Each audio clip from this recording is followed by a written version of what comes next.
a gravar aqui. Oi, Fabi. Senão... Agora voltou. Não, agora voltou. Vai, vamos lá. Vamos lá, deixa eu aumentar aqui.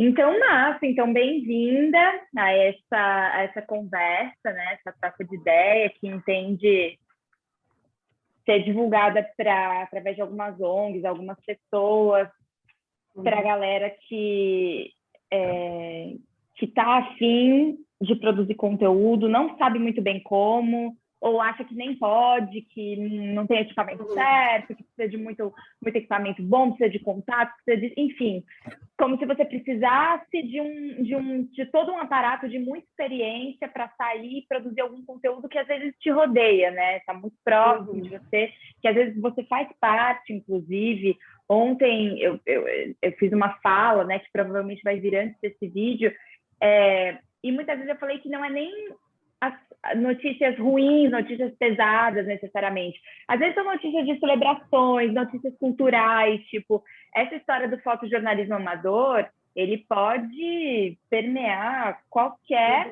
tipo de expressão social mesmo, assim, né?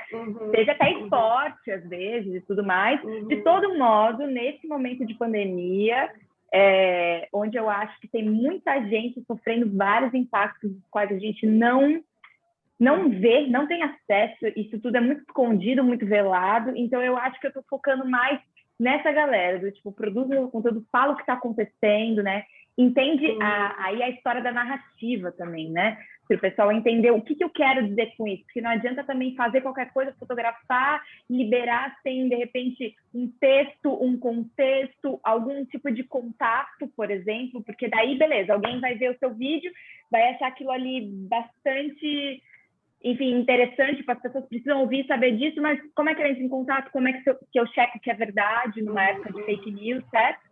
Então, cara, conta um pouco da sua experiência, tudo que tu já viveu, tudo que tu já viveu também, mas assim, um pouco do que tudo que tu já viveu, a gente tem uma semana, né? Enfim, mas vamos te ouvir, tá contigo, manda ver. Tá, bom, obrigada desse de papo, acho que vai ser bem massa. O que eu fiz ontem, quando você me falou, eu fiz uma... virginiana, né? Eu fiz uma listinha pensando o que de fato fazia sentido falar aqui. Eu tive uma noção de que talvez a minha experiência dentro da fotografia, do fotojornalismo, tenha talvez 15 anos, assim, é bastante tempo. Para mim, que tenho 30, né? É bastante tempo, porque eu acho que quando eu fiz essa retrospectiva, né, fiquei pensando um pouco sobre isso, de fato, eu acho que eu pensei um pouco na fotografia, da onde surgiu, né, para mim, e como que foi, assim, porque se eu for pensar na fotografia profissional mesmo, né, da onde que eu comecei, faz pouco tempo. Aí sim, faz 5 anos, 4 anos. Mas quando eu comecei a fotografia, tem muito mais tempo, né? Quando eu comecei a pensar a fotografia, eu faço um monte de coisa na comunicação. E a fotografia é a mais antiga, porque, para mim, a fotografia começou até um pouco antes dos 15 anos, mas quando eu ganhei uma câmera daquela analógica, né? Que, na época, começou a ser mais acessível,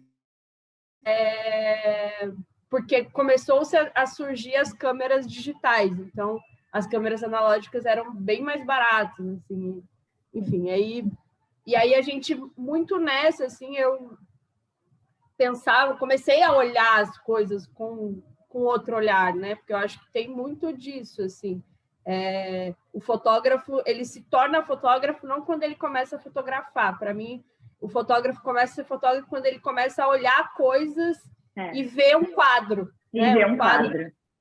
Eu acho que a fotografia começa... eu sempre, quando eu converso com alguém sobre fotografia, as pessoas que são novas ainda, eu falo assim, cara, a sua primeira câmera é o seu olho. E se você subestimar esse olho, se você subestimar essa câmera, não adianta você ter uma puta câmera, você saber mexer nessa câmera, porque o que faz o fotógrafo é o olhar dele sobre as coisas, né? E isso diz muito sobre a sua experiência fazendo. Eu acho que tem um pouco disso, assim, né? Tá nos lugares e aí não precisa estar fazendo foto, tá olhando o que pode ser foto, né? E aí depois, óbvio, você vai ousando, porque acho que até chegar no momento de pegar a câmera, pegar o celular, e para fazer uma foto, também demanda uma coragem, né? Porque você tirar o celular para fazer a câmera gera um constrangimento, uma vergonha, pensamento. O que as pessoas vão achar de eu estar pegando essa câmera? Ontem nesse bate-papo que eu fiz, assim, bate-papo não, porque eu estava sozinha falando, mas assim, tentando dar esse panorama, uma das coisas que eu falei, além do enquadramento, que isso é muito interessante, tipo, entenda, né, começa a entender algumas regrinhas técnicas, tipo regra do terço, tipo a proporção áurea e tudo mais, mas também começa a entender o que por exemplo, o que te faz num jornal, numa notícia, numa rede social, você ficar parado olhando uma foto dizendo, nossa, que foto. Esse também é um exercício bacana. Outra coisa que eu toquei é nesse ponto mesmo de, tipo, de repente você vai estar fotografando uma pessoa, fotografando uma família, uma situação, para ter respeito com essa situação, para ter autorização dessas pessoas, né? Que a autorização é uma parte burocrática, técnica, mas é importante, porque eu acho que faz parte de um protocolo mínimo para você também poder, né? Divulgar isso depois, e divulgar de uma forma que você seja minimamente fiel àquilo que está retratando, né? Mas continua, Massa. Eu acho que fotografar pessoa, e aí pessoas que estão vendo que você está sendo fotografado, porque você está fazendo um evento e aí às vezes você faz uma foto de grupo, e não, eu acho que isso é uma coisa. Agora, quando você vai fazer, por exemplo, nesse momento de pandemia, né, que as pessoas estão vivendo situações e elas querem fazer, registrar e tal, eu acho que existem algumas coisas antes de fazer a foto. Assim, eu aprendi muito isso dentro do fotojornalismo de movimento social, mas também um pouco pensando o jornalismo em si, né, o contar história, que, né, dá para fazer isso com a foto, muito até. Que eu acho que é você gerar um respeito antes. Você não chega com a câmera na mão, com o celular na mão, você não chega. Legal. Eu lembro que em 2019 eu passei um mês no Maranhão, né? Por causa da festa de São João, lá tem uma festa gigante que a gente aqui do Sudeste tem pouco contato. E qual lá parte do Maranhão? São Luís do Maranhão mesmo, a capital, tá. E tem outras cidades do interior, mas eu fiquei um mês lá na ilha mesmo, em São Luís. E foi muito legal, assim, porque eu fui a convite de um amigo para fazer vídeo e foto. A gente não conseguiu ainda concluir o trabalho, mas a gente foi, meio que ele fez o trabalho de graduação dele, foi sobre um grupo de boi específico, e aí ele falou, cara, eu quero registrar a festa, e a festa dura quase um mês, e a gente, enfim, quero que você vá e tal, não sei o que, não. E aí a gente foi, e foi boi muito... é uma delícia, né? Boizinho. Maravilhoso. E aí quando a gente chegou lá, a gente acompanhou um boi específico, que é o boi de Pindaré, que é o boi mais tradicional, tem 60 anos, é um dos bois mais tradicionais que tem em São Luís do Maranhão. E quando a gente chegou, foi pela primeira vez lá no barracão, né, onde as pessoas fazem as atividades, é meio que a sede deles, não é a sede deles. Eu falei para o Lucas, né, esse meu amigo, falei assim, cara, o primeiro dia eu vou levar a câmera, mas eu não vou fotografar, só se alguma coisa tipo muito legal e tal, mas a gente não vai para entrevistar ninguém, porque eu não conheço ninguém, né? Ele conhecia, mas eu falei, eu não conheço ninguém, então eu chegar lá com a câmera, automaticamente as pessoas vão me ver de uma forma distante, né? Porque por mais que a gente se torne a pessoa da câmera, né? A menina da câmera, se isso acontece depois de você já ter uma mínima relação, eu brinco assim que as pessoas te levam, né? Quando você vai com a câmera, já chega, a pessoa tipo recua, né? Porque o que aquela pessoa está fazendo? Então, eu sempre trabalhei, sempre lidei com a fotografia de forma muito respeitosa, assim. Tipo, eu quero que as pessoas me conheçam antes de conhecerem a minha câmera. Então, a gente chegou lá e a gente conversou e a gente tinha coisa para fazer lá, coisas aleatórias da atividade deles lá. Então, eu aprendi a bordar, eu ajudei a limpar o lugar, eu tinha a bandeirinha de São João, a gente desenrolou todo o nó da bandeirinha de São João, que para mim, eu acho que isso é o início de uma relação, né? A fotografia, ela não pode ser uma relação unilateral, ela precisa ser uma troca. E para mim isso foi muito simbólico. Eu já tinha feito isso com outras pessoas, tal, mas para mim foi muito simbólico porque a minha função ali era fazer foto e vídeo e tal. E depois disso a minha função se tornou mais. Eles me chamavam, eles me diziam o que eu tinha que fazer, né? E aí eu acho que é relevante e tudo mais. Porque por mais que a gente saiba o que é relevante, principalmente quem está de fora, né? E mesmo quem está de dentro, eu acho que tem uma troca com as pessoas que não fazem a fotografia, que ela tem, com certeza, esse olhar fotográfico ela já tem, porque ela já vive aquilo, né? Então, e foi muito legal, assim, porque eu tive uma confiança, de fato, das pessoas falarem, eu tenho imagens, vídeos de pessoas, tipo, tinha uma mulher lá, é muito difícil de ter cantadoras mulheres, né? E aí um dos caras falou assim, tem uma mulher que eu acho que você vai gostar, porque ele já sabia quem eu era. Então ele falou assim, tem uma mulher que tem uns repentes que eu acho que você vai gostar de registrar. E aí a gente tem um vídeo de uma mulher com repente feito por ela. Isso não aconteceria se eu não tivesse gerado essa relação de respeito, de intimidade, de troca. E eu aprendi muito isso na rua e nos movimentos sociais, né? Que eu acho que é um pouco isso, né? A gente ir para a rua, e mesmo que seja a nossa comunidade, seja a nossa favela, mesmo que eu acho que ainda fica mais fácil, né? Porque aí as pessoas vão ter uma relação ainda mais estreita. Ainda mais. Mas ainda assim a câmera não pode ser, eu sempre percebi isso, a câmera não pode ser a sua carta de convite. Tá? A sua experiência de vida, quem é você que precisa ser, assim.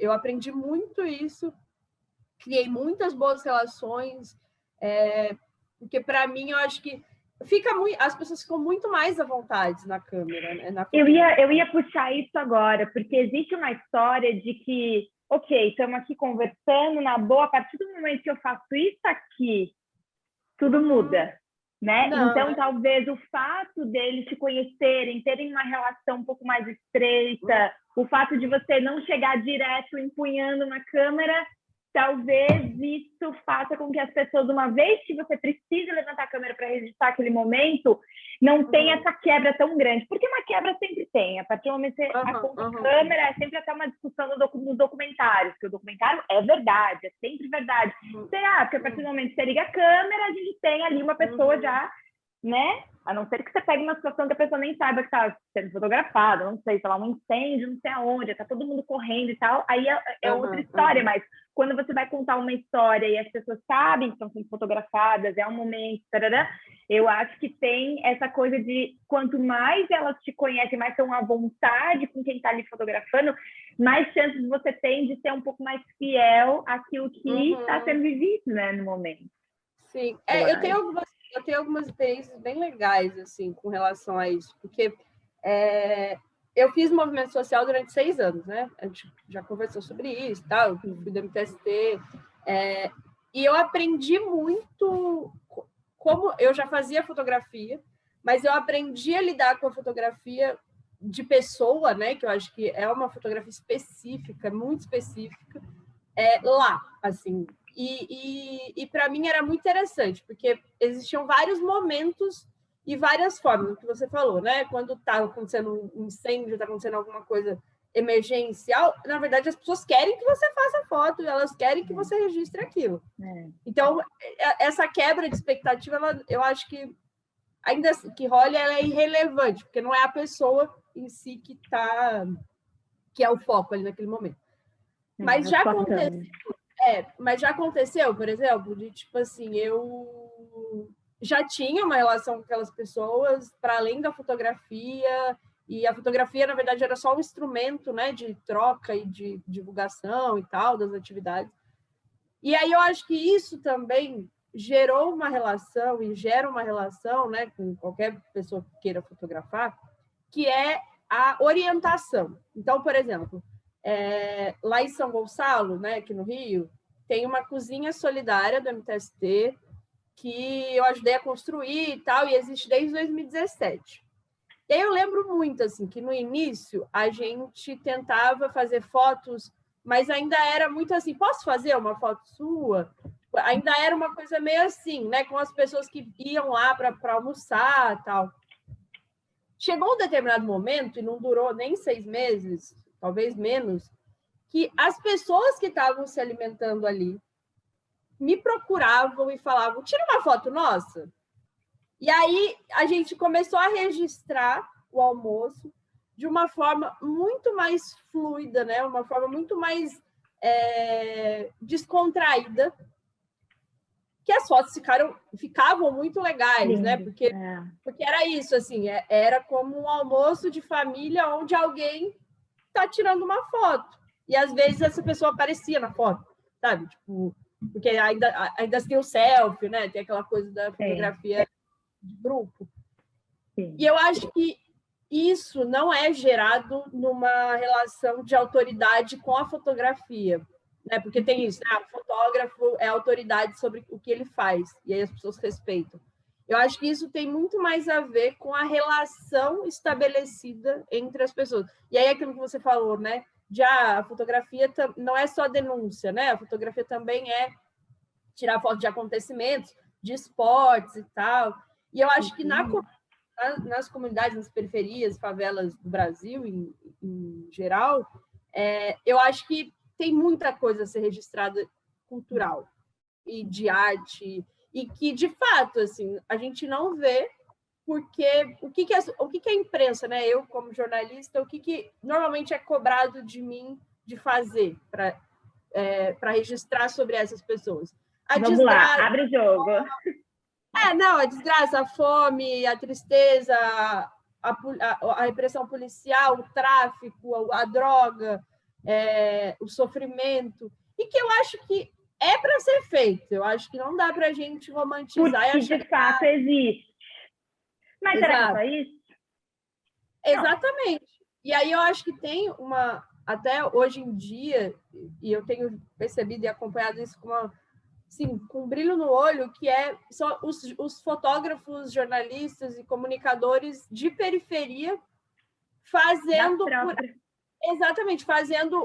esse registro, porque eu acho que e há um tempo atrás eu fiz uma matéria sobre jornalistas, por que jornalistas de comunidade fazem comunicação, né? Por que estão em jornais, por que estão em rádios, por que querem construir a comunicação. E foi muito interessante, assim, eu entrevistei 3 jornalistas mulheres que cresceram na comunicação comunitária e depois foram se profissionalizar, e as 3 falaram isso que eu estou dizendo, assim, que a gente quer mostrar o positivo da comunidade, sabe? A gente quer mostrar que a favela é arte, que a favela é cultura, que a favela é esporte, para além desse estereótipo de que a pessoa negra tem que estar na arte, para além disso, né? Existe uma necessidade de mostrar uma união coletiva de cultura, de que aqui é produzido cultura, de que aqui é produzido esporte, aqui é produzido arte. Então, eu acho que pensar a fotografia para isso também esse olhar, inclusive, é um olhar que essas pessoas vão conseguir fazer. Não vai ser um curso que ela vai fazer, não vai ser... Claro que é fundamental. Eu acho que, a partir do momento que eu comecei a fazer cursos e tal, eu comecei a ter acesso a esses instrumentos, essas ferramentas, eu melhorei ainda mais do que eu já fazia. Melhora muito mais. Mas eu acho que se você achar, né, se a pessoa que quer ser fotógrafo, né, se achar que é uma câmera que vai fazer dela um fotógrafo, assim, não queira fazer, porque não é. Eu acho que o objetivo fundamental desse papo que eu estou querendo ter, desses vídeos que eu vou fazer e tudo mais, é justamente isso. Não se apegue tanto a já sair com um material de ponta incrível, já sair ou nem começar por falta de equipamento, eu não tenho microfone, eu só tenho esse celular aqui que faz esse vídeo screen, ou qualquer coisa do tipo. Não se apegar a isso, entende? As mídias, né? As mídias, quando eu digo, os celulares, a câmera de filme, a câmerinha Cybershot, que é aquela, né? Vocês lembram daquelas Sony pequenininhas? Que eu acho que ainda muita gente deve ter. E as câmeras semi-profissionais, tudo bem. Cada uma, ela tem a sua peculiaridade, tudo mais. Tem algumas que você fala. Mas, no fim das contas, nos dias de hoje, a gente consegue usar cada tipo desse de mídia, sim, se tiver um conteúdo relevante, tiver um conteúdo bacana, tiver um conteúdo que a gente possa, às vezes, criar desdobramentos a partir de aí. Porque não é porque você fez um projeto com uma câmera mais ou menos, alguma coisa assim, que é resultado. Quer dizer, quando você olha para aquilo, é possível a gente perceber a essência da imagem que você está passando, certo? E aí, quem sabe, a gente possa também viabilizar meios para ir lá e fazer esse projeto, enfim, virar uma outra história, com outros equipamentos, outras pessoas participando, né? Eu sempre falo muito isso, assim, a minha experiência no MTST mostrou e reafirmou essa ideia que eu sempre falei para as pessoas, que a disposição é a maior aliada de uma pessoa que quer fazer fotografia. Não é a câmera. Inclusive, não é a técnica, não é a gente... Enfim, eu sempre conversei muito com as pessoas de comunicação, né, do MTST, porque a gente falava, vai ter uma entrega de cesta básica lá em Alagoas, né, na ocupação de lá. E lá não tem comunicação, não tem uma pessoa que se dispõe a fazer a comunicação e que saiba fazer foto. E aí eu sempre a minha função para mim sempre foi também ligar para a pessoa. Tá, mas quem se dispõe a fazer? Orientar. Aí a pessoa, fulano pode fazer. Então eu vou ligar e vou falar o que pode ser feito.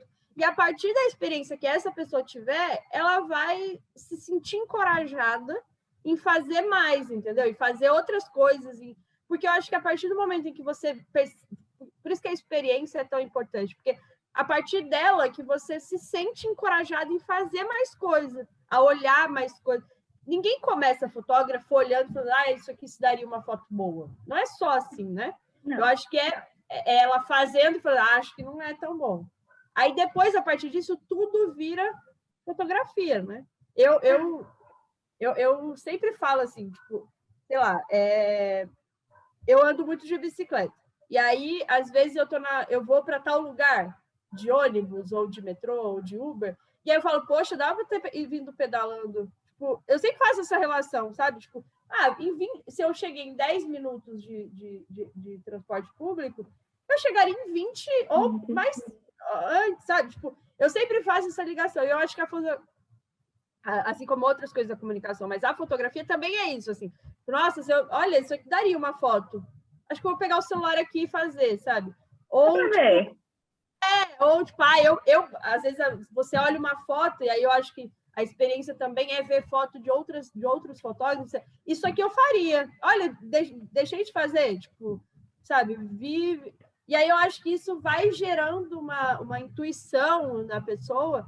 E até uma confiança, né? Exato, porque eu acho que não é dom. Tipo, claro, tem pessoas que têm mais habilidade, mais rápido de fazer, mas eu lembro até hoje, assim, que até os meus 16 anos, eu ouvia muito que eu não seria uma fotógrafa porque eu não nasci com uma câmera na mão. sempre ouvi isso. Tipo, para ser fotógrafo você tem que ter dom, não sei o quê. Não. Eu percebi, quando eu, né, fazendo sempre quando a gente faz esses retrospectivos, poxa, mas eu tinha 15, 16 anos, eu ainda tinha, porra, não tem nada, não é idade nenhuma. 30 anos é cedo, imagina 15. Claro. E aí eu acho que mesmo... Um segundinho, crianças na quarentena. Pode falar.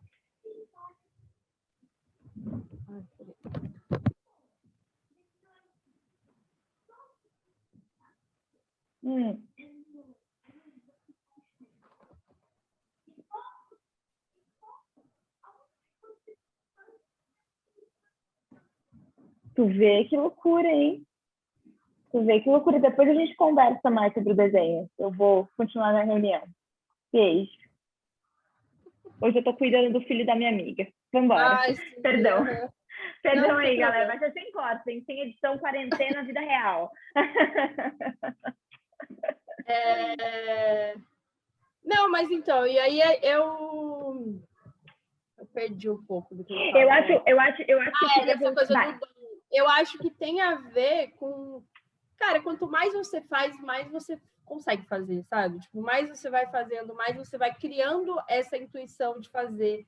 E mais, eu acho que tem muito a ver com a experiência. Assim. Eu lembro que você falou da Cybershot, a minha primeira experiência na rua, tipo, de fazer coisa, foi pegando a câmera, desculpa mãe, mas foi pegando a câmera escondida, sabe? Tipo, tô indo pro show dos meus amigos X, que eu morei em São Paulo, né, na ABC Paulista durante boa parte da minha adolescência, assim, de 15 a 21, antes eu morava no interior, depois eu fui para a ABC. E eu conheci muita gente, ia para shows de amigos, sabe? Aqueles shows que tinha tipo, 15, 20 pessoas, e eram pessoas que gostavam muito e tal. E eu levava aquela câmera, e era uma coisa assim, para mim, eu comecei a fotografia de fato ali. Eu tinha 17 anos, sabe?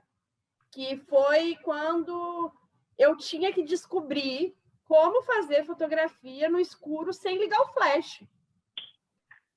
Entende? E eu não era fotógrafa, eu não tinha habilidade, tipo, eu tinha uma câmera. Nenhuma técnica de. Não tinha técnica, comecei sem ter técnica, depois eu falei assim, eu acho que o YouTube pode me ajudar, sabe? Comecei assim, e eu só sabia o que eu precisava saber, aprender, fazendo. Eu fazia e falava, não deu certo. O que não deu certo? Não deu certo porque não pode colocar flash num show, né? Imagina. Inclusive, eu estragava shows botando flashão, assim. Aí eu falava, cara, acho que isso não é legal. E aí eu desligava o flash, e aí eu falava, poxa, mas está muito escuro, como é que eu faço? Aonde do lugar eu vou perto da luz para fazer uma foto com luz? Porque uma Cybershot não tem técnica de, sabe?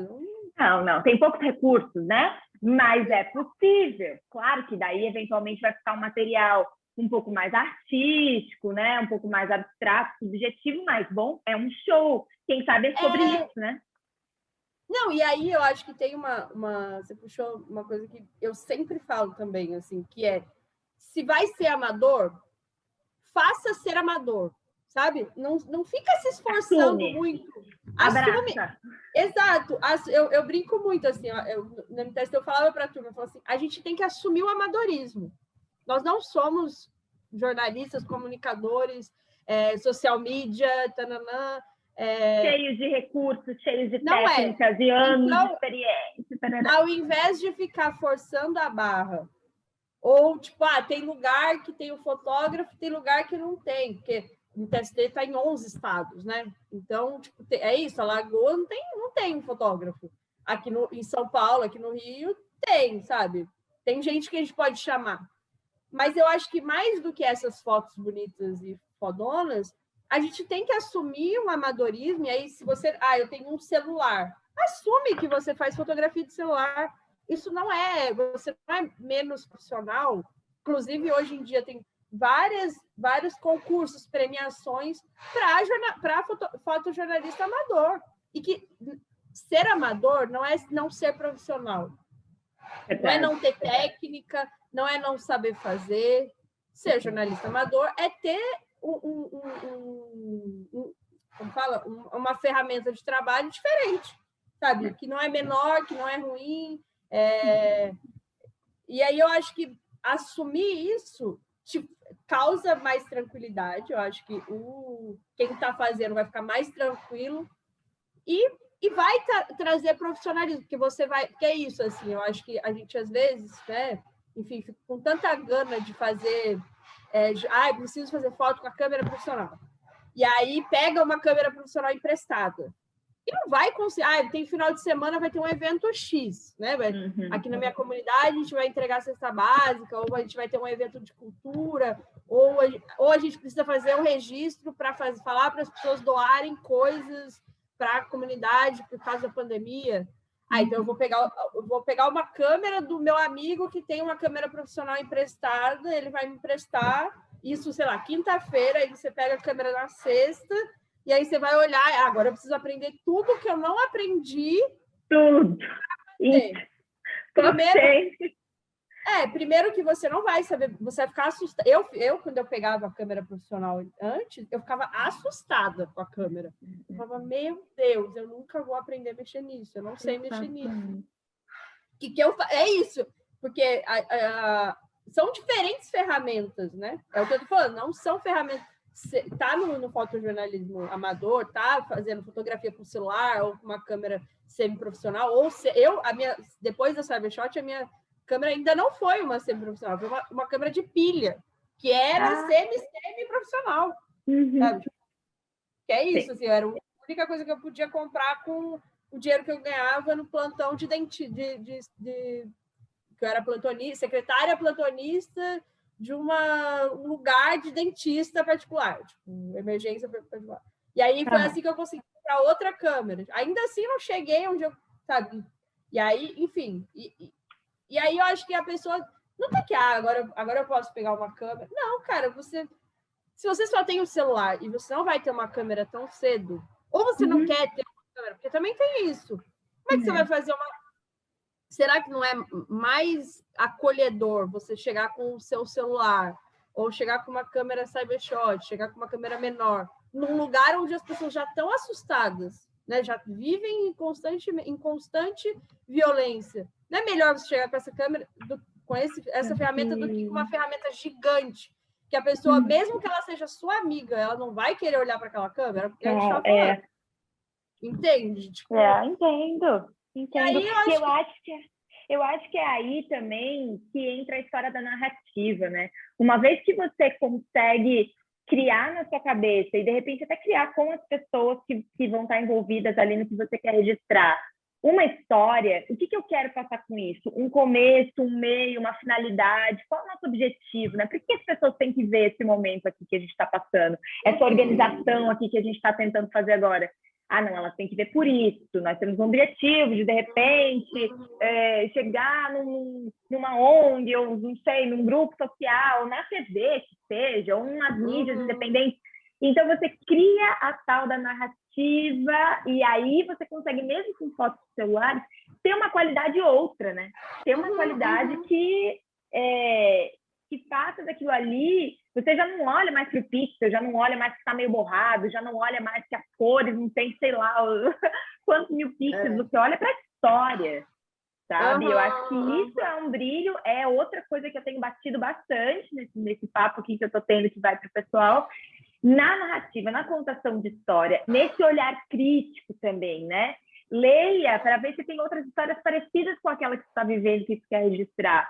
Como elas começaram, para onde elas foram, se elas não foram ainda, quem sabe vocês comunicam e fazem uma ponte, né? Não deixar de ter esse olhar crítico, porque isso ajuda a tu criar uma história, uma narrativa massa, que as pessoas vão se interessar e vão achar que tem potencial para alguma coisa, e aí vocês podem construir juntos, né? Não sei se tu como jornalista, inclusive, tem alguma luz para dar dessa história de... Eu acho que tem, assim, é isso. Saindo agora, né? Porque às vezes a gente se preocupa tanto com a ferramenta e esquece da história que a gente quer contar. E aí eu acho que a partir do momento em que você assume o seu amador, você assume o celular, a foto. Hoje existe categoria, foto com celular. Tem gente festival de cinema que é só de celular, Exato, menina. Exato. E aí eu acho que quando você assume isso, aí você vai se preocupar, aí você vai ter um tempo muito maior para se preocupar com a narrativa, né? Com o famoso storytelling, né? Que é a narrativa. Storytelling. Que eu acho que é muito legal, assim, para mim. E aí, a minha formação acadêmica é de história, né? Eu sou historiadora. E eu acho que... Mas não aprendi na faculdade as coisas que eu sei hoje, né? Eu aprendi a abrir sei lá, a criar narrativa, a gerar, né? A contar uma história muito nisso, assim, no dia... Porque a experiência em si, ela te faz acertar e errar, né? E aí, só com esse acerto e erro, você vai entendendo como que vai... A técnica, você vai... Como é que eu encaixo a técnica? Fazendo para ver o que se dá ou não. E aí eu acho que tem algumas coisas que eu fiz nesse período, né, de tanto fotografia quanto vídeo, que era antes de chegar no lugar, antes de encontrar uma pessoa, é saber o que eu quero com ela, né? O que eu quero com essa história, o que eu quero fazer. E eu faço isso no jornalismo muito, assim, muito. Que é o que eu quero, o que eu quero perguntar. Porque por mais que você tenha uma ideia na cabeça, essa ideia só se concretiza com uma lista de ideias, com uma lista de desenvolvimento dessa ideia, né? Então, por exemplo, eu quero, fazendo um pouco a ponte com essa coisa da pandemia, eu entrevistei 5 jornalistas, 5 fotógrafas de comunidade daqui do Rio, que são de um coletivo chamado Ai, não vou lembrar. Mas é um grupo muito maneiro que tem aqui, que é de vários lugares, são fotógrafos de vários lugares e tal. E aí uma delas fez uma série dela mesma, dentro de casa, durante a pandemia. E ela mora em favela, e aí tem toda uma questão, né? Então, como é que você... Não é a mesma coisa de quem vive na Zona Sul, enfim, vive numa região nobre. E aí eu fiquei pensando, como é que ela pode ter feito isso, né? Porque eu acho que tem isso também. Quando você olha a narrativa do outro, para eu fazer as minhas séries de foto, meus vídeos, minhas matérias, eu olho o que já foi feito sobre o mesmo tema para construir a minha narrativa, para ver o que é possível, né? Para sair daquilo que é possível, tipo, isso aqui não é legal, ou isso aqui já está batido demais, então eu tenho que fazer algo que ainda não foi feito. Ou não, ou eu preciso complementar o que está sendo feito, porque tem isso aqui que talvez seja interessante do que já foi feito. Porque eu tenho estudado muito narrativa e tal, e aí tem algumas pessoas que dizem que é bem interessante, assim, que eu tenho pensado muito, que é, mesmo que você faça o que os outros já estão fazendo, como você vai fazer nunca vai ser igual, porque sempre vai ser única. É você, né? Você é única, então, de alguma forma, tá permeado, tem o seu tempero. Então, por mais que todo mundo esteja fazendo fotografia de entrega de cesta básica, ou está querendo contar a história de pessoas que estão vivendo dificuldades na pandemia, é diferente. Então, por exemplo, essa menina que fez uma série em casa, é óbvio que é muito diferente. A forma com que ela fez, né? Ela fez foto na janela, tipo, da janela dela, o que ela olha para fora. Ela tem um filho, então ela fez foto com o filho. Enfim, é isso, assim. Ela viu a partir do que ela está vivendo, né? E fez uma... Todo mundo... Tem muita série sobre o que eu estou vivendo na pandemia. E, com certeza, o dela é único, né? E eu acho que isso é muito legal, assim, você olhar. Eu acho sempre que olhar, se tem uma principal dica que eu dou para as pessoas, olhe o que as pessoas estão fazendo. Olhe o que as pessoas estão fazendo, porque vai ser inspirador para caramba, assim. Às vezes eu tô vendo filme, eu gosto muito de, eu tô pirando numa temática X. E aí eu começo a ver filmes sobre essa temática, sabe? Tipo, e aí eu começo a ter várias ideias. E você tem que viver com o caderninho na mão, porque senão você vai perder e vai esquecer, né? a história do caderninho, não tinha pensado ainda em dar essa dica, mas claro, é muito bom. E puxa a setinha para cá, e puxa a setinha para lá, e isso relaciona com aquilo, e não sei o que. É bom, realmente. E eu acho que tem uma coisa que... E aí vem muito dessa ideia meio, para mim é mentirosa, né? De que ele tem um dom, e aí você vai parar e agora vai vir a inspiração e você vai fazer. E agora eu tô com a câmera e agora eu tô inspirada. E, cara, e aí eu vou falar o clichê que todo mundo fala e que eu sempre ouço. É muito mais suor do que inspiração. Eu acho que, inclusive, a inspiração vem na hora errada, para depois você se esforçar por ela, sabe? Tipo, eu tenho um formato de trabalho dentro do jornalismo, eu acho que funciona para tudo, assim, que é parar um dia. Tipo, eu aprendi isso com uma amiga que, enfim, depois disso a minha vida melhorou muito para pensar pauta e pensar ideias e tal, que é parar um dia. E, sei lá, você gosta de um suco, você gosta de uma música, você gosta de beber uma cerveja, você gosta de tomar um vinho, você gosta de... Sei lá, se esteja num ambiente prazeroso para você esteja gostando de estar. Pega um caderno, um bloco de notas do celular e tal, não sei o quê, e começa a jogar ideia. Tipo, joga a ideia das coisas que você... dos temas que você quer abordar. Então, eu quero fazer fotografia. Tô afim desse final de semana de fazer alguma coisa, tô sem ideia. Cara, pega num dia da semana e só ideia. Quando você começa, vai chegar uma hora que você vai ter milhares de ideias. E não subestime a sua ideia mirabolante, porque não é essa hora que você tem que descartar as suas ideias. Não, de jeito nenhum. Esse caderninho aqui tá cheio de uns roteiros, umas coisas que de vez em quando eu abro uma página e falo...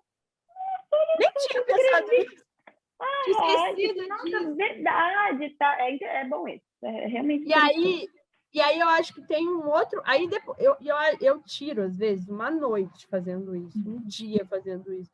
E para mim não é um momento... Claro que é trabalho, né? Mas eu acho que para mim também é um momento divertido, assim, porque é a hora que eu tiro da cabeça, tipo, coisas que eu nunca vou fazer. Claro, porque tu não tem um compromisso, né? Não necessariamente tudo aquilo precisa fazer todo sentido, precisa ser da maior importância ou qualquer coisa assim. Por isso que pode ser divertido, porque pela falta de compromisso, né? O compromisso é que é com você, as suas anotações. Não, e se você tiver... E eu sinto muita falta, às vezes, né? Como eu trabalho muito de casa, e, enfim... Eu sinto muita falta de um grupo de pessoas que estejam na mesma... Porque também não dá para ser... Eu acho que não pode, nessa hora, não pode ter uma pessoa que vai te falar: não, acho que isso não vai dar certo. Foda-se, não vai dar certo. Tem que ter um grupo de amigos que vão tirar sarro da piada, da ideia, que vão falar assim: pode crer, e vão viajar com você e tal. Eu acho que, inclusive, se você tiver um dia com seus amigos e, tipo assim, às vezes nem vai trabalhar junto, mas, tipo, vai bater um papo, e aí você joga, tipo, eu tive essa ideia. O que vocês acham?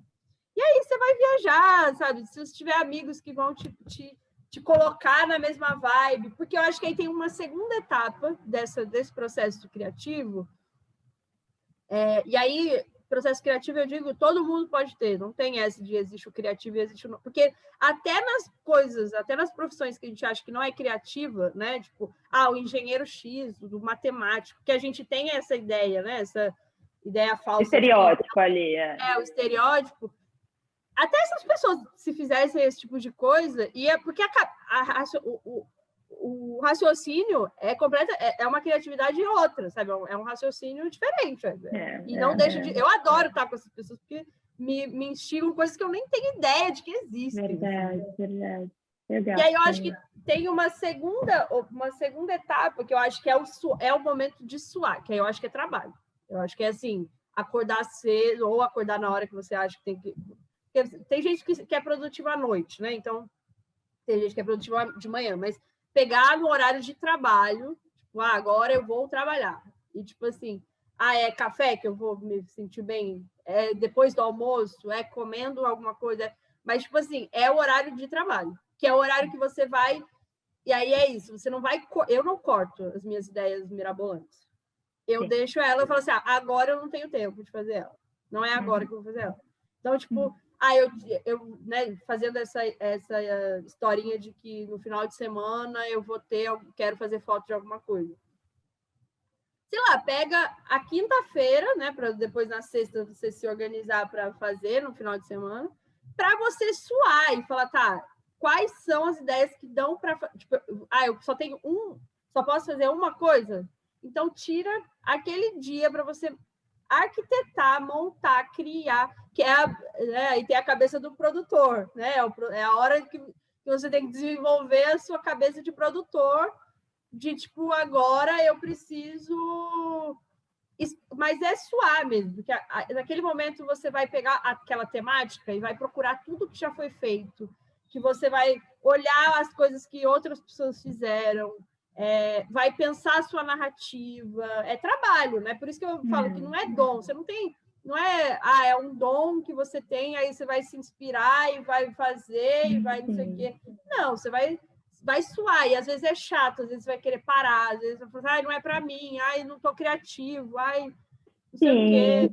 E no caso, eu acho, por exemplo, de pessoas que estão inseridas em alguma comunidade, em algum bairro, alguma coisa assim, que tem um pouco acesso a ferramentas X e queiram produzir seu conteúdo, cara, tem sempre aquele amigo que vai dizer, eu quero muito fazer isso. E esse amigo vai te ajudar aí na liderança, na associação de moradores, né? Esse amigo, ele vai te ajudar. Então, também, eu acho que usa isso, né? Pede para as pessoas, fala, eu tenho essa ideia, eu tenho essa vontade, me ajuda. Tipo, não precisa fazer sozinho também. Tem sempre aqueles amigos do peito ou a pessoa da família que vai dizer assim, tá, tudo bem, vamos aí, né? É importante para você? E no fim das contas, eu aposto que essa pessoa ainda vai se envolver pra caramba no seu projeto. Né? Então tem, assim, desse começo... eu lembro que eu sempre pedia para algumas pessoas, pô, é muito importante, será que você vai comigo? Tô com um pouco de vergonha, porque às vezes é isso, né, cara? Você não vai começar, não sei nem por onde começar. Chama alguém, né? Tem isso eu acho que essa, para mim, essa é a terceira parte, assim, é tipo assim, você parar e falar assim, tá, vou fazer isso. Eu quero entrevistar, vamos fazer hipoteticamente uma ideia, tipo, eu quero entrevistar, eu sei de uma fulana que eu acho que a temática que eu quero fazer é fazer uma entrevista ou fazer foto dessa pessoa e depois contar a história dela. E aí é isso, é você pensar, tipo, aí tem essa última etapa que eu acho que é, tipo, é isso, você pegar na sexta-feira e ligar para seu melhor amigo e falar, cara, porque é isso, cara, se você não tem um amigo que te ajude a fazer alguma coisa nesse sentido, vai procurar um amigo, entende? Porque eu acho que os amigos, eles são para ir, porque é um momento divertido também, né? É um momento de parceria também, se você não... Porque é isso, assim, tá passando um carro aqui, né? Eu tô ouvindo agora. Pamonha, né? Que eu acho que é... Porque eu acho que, assim, a amizade... Tipo, uma vez, eu tinha um amigo que ele queria muito fazer um clipe para lançar numa premiação X. Ele era músico e aí ele queria cantar uma música do Beatles. E aí ele queria fazer um clipe. E aí ele me chamou e chamou um outro amigo dele. E a gente, tipo assim, era 5 horas da manhã, a gente estava no meio da rua, porque era o horário que não ia passar carro. E aí a gente ficava tentando muito conseguir fazer com que... Tipo, eu não ganhei nada com isso, sabe? O amigo dele não ganhou nada com isso. Mas foi muito divertido. Assim, não ganhei nada físico, mas eu ganhei uma noite, tipo assim, uma madrugada, sabe? Porque é isso, às vezes a gente...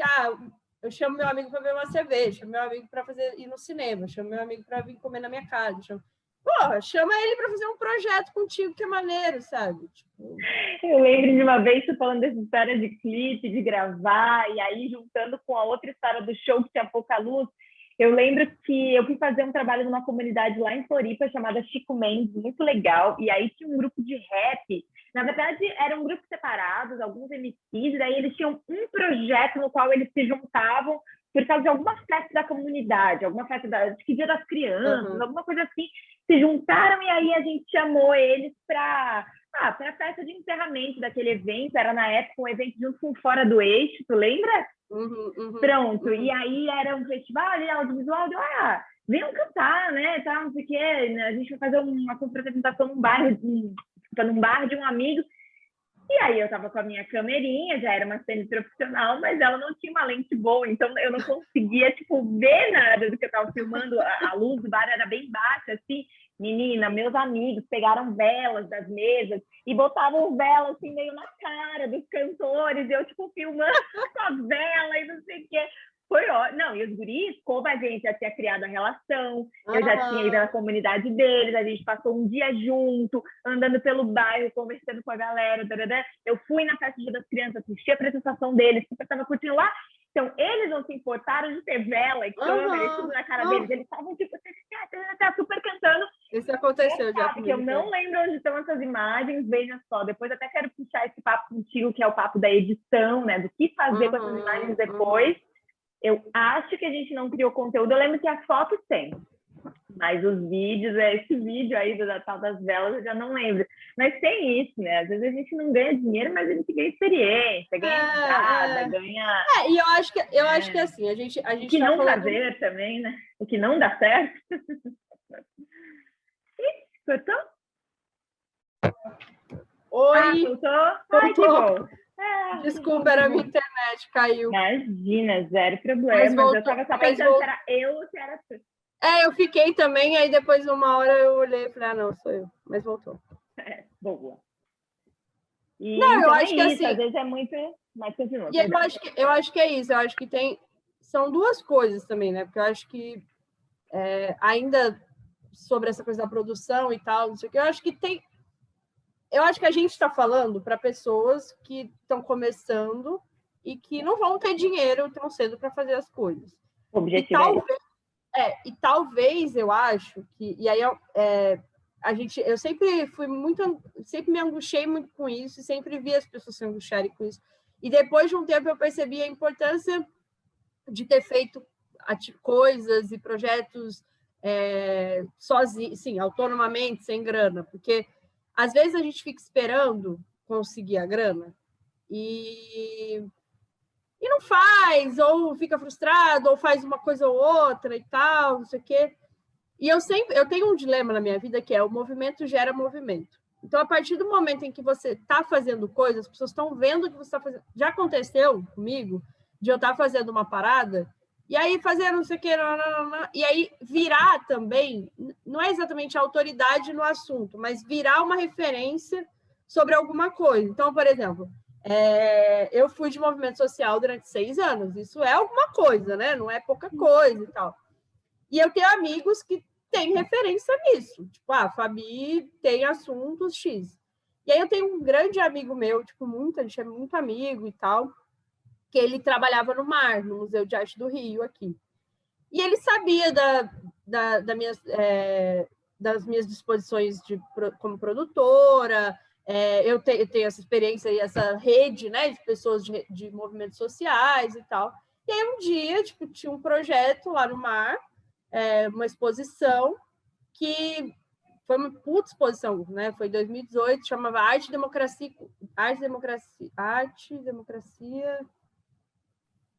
caraca, e Utopia, Arte, Democracia e Utopia, que era basicamente uma exposição que tinha, né, as peças e tal, museu, e a ideia do museu, né, lá da produção do museu, era fazer eventos para além. Então, tipo, chamar movimentos sociais para ocuparem o espaço, fazer palestra com gente que entende de assuntos diversos sobre essa coisa da arte, democracia, utopia. E ele precisava de alguém, tipo, ele não ia ficar me ligando toda hora falando assim, me passa tal contato, me passa... Não. Tipo, ele me viu como uma pessoa que, tipo, poderia ser auxiliar de produção dele, entende?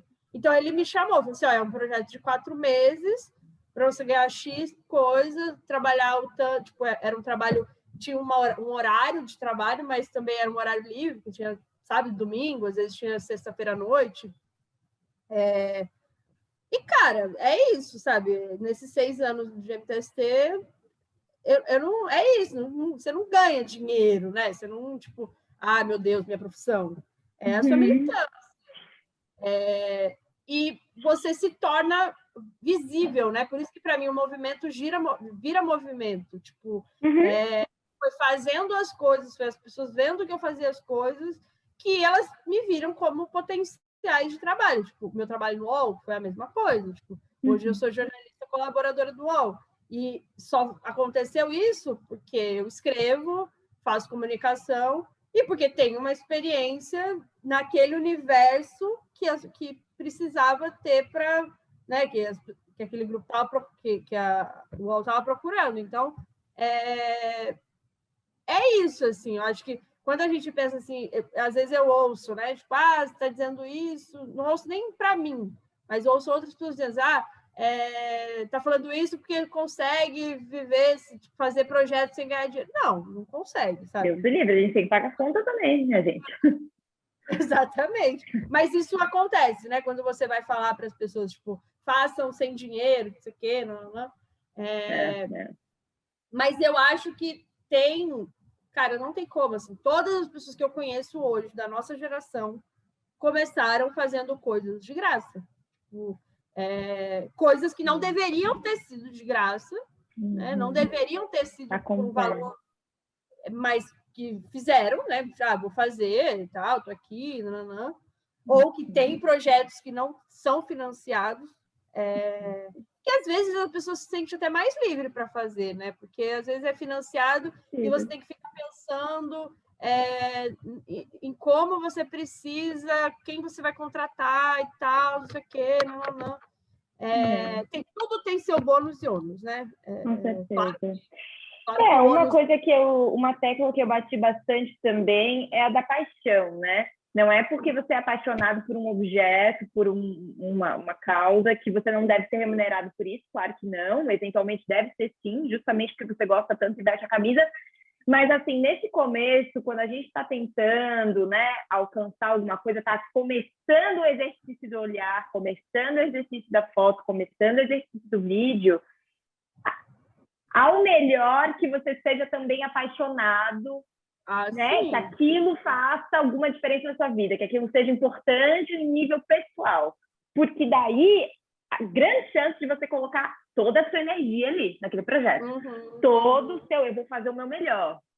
Né? O meu melhor não vai ser eu pegar uma câmera do fotógrafo da National Geographic, mas vai ser eu pegar minha câmerinha ali e fazer o meu melhor com um assunto que eu tenho extrema paixão. Então, é possível que esse cara do Discovery Channel olhe para esse projeto, porque às vezes tem projetos pequenos e que não tem uma qualidade, que eles ganham visibilidade pela contação de história, pelo conteúdo, pela narrativa, e até essas grandes pessoas vão querer ir lá e observar mais de perto, entender o que tem lá de tão bacana que o mundo precisa ver. O mundo não está vendo isso. E eu acho que tem comunidades quilombolas, comunidades no interiorzão aí. Esses dias mesmo eu vi um amigo meu falou que foi fotografar, e justamente eu acho que ele falou que ele pegou o celular dele para fazer essas fotos, se eu não me engano. Não, é certeza. Ele mostrou os vídeos do celular e tal. Ele foi para a Costa do Dendê, sabe? Península de Maraú, pronto, na Bahia, acho que é sul da Bahia, posso estar errada, mas eu acho que é. Eu acho que é. E aí ele foi nessa comunidade, acho que de pescadores, assim, não sei, pediu autorização para entrar. É um quilombo também, o lugar. Já não lembro mais o nome nem nada. E aí ele fotografou, registrou ali com o celular dele uma cerimônia das senhoras dessa comunidade que fazem uma grande fogueira, e é uma cerimônia, e elas todas são católicas, mas elas dançam durante uma noite inteira, entoando cantos e rezas em volta de uma fogueira. Quer dizer, tem todo um lance do misticismo tido como pagão, mas ao mesmo tempo todas elas são da religião cristã católica, nesse caso. Tu vê, cara, que coisa massa, que eu não fazia ideia que existia e que eu amei ver que foi filmar o celular. E que não interessa a qualidade. Eu só estou vendo o conteúdo, que é ecstasy. E acho que tinha mais adolescentes, até umas crianças, elas tinham até uns galhos, uns ramos de alguma árvore específica, assim, que tem algum outro significado, e em volta dessa fogueira e cantando, e elas faziam uma dança específica, e eu, gente, que absurdo absurdo, máximo isso, certo? Uhum. Então, enfim, mais uma vez, pega a câmera e vai, se você tem acesso, né? Tem algo e eu acho que assim, tudo que é feito, depois que eu comecei a escrever edital, eu percebi que tudo que é feito, porque às vezes a pessoa tipo faz um edital, né, de um projeto super legal que ele quer fazer, que a pessoa quer fazer, eu quero fazer, contar a história das pessoas da minha comunidade e tal, você quer escreve um edital e não ganha. E aí desiste do projeto. E aí eu comecei a perceber que editais ganhos são editais que já são projetos que já acontecem. Então, tipo, o projeto tal já aconteceu parte dele, sabe? A gente já está fazendo. Só que a gente precisa de dinheiro para fazer x coisas. E aí é muito mais fácil para um grupo que vai fazer, né, que vai dar o edital,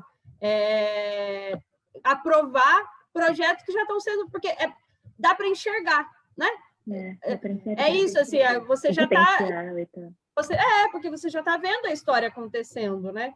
Então, o quanto que também, às vezes, a gente deixa de fazer alguma coisa porque não ganhou o edital, e o quanto a gente está perdendo, porque talvez a gente ganhe o próximo edital, tipo, porra, você guardou você gastou toda uma energia para fazer o projeto, sabe? Você pensou o projeto, você aproveita esse projeto, cara, e faz. Às vezes você vai precisar fazer ele menor, porque o dinheiro você vai fazer sem dinheiro, então você vai ter que diminuir a equipe, vai ter que pedir ajuda dos amigos e tal, mas talvez, se você está fazendo, e aí no meio do projeto você descobre outro edital, poxa, já está pronto o seu projeto.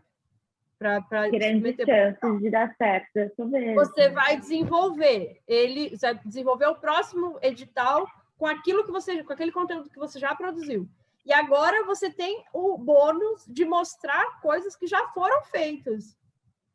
E aí, cara, juro, assim, eu tentava editais com projetos que ainda não existiam. Quando eu comecei a fazer editais e submeter para projetos que já existiam, e aí não era exatamente de comunicação, mas de comunicação é a mesma coisa, né?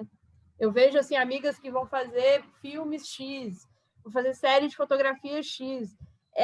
A maioria ganha quando o projeto já está em andamento. Porque eu sempre me coloco no lugar do cara que vai aprovar o edital, né?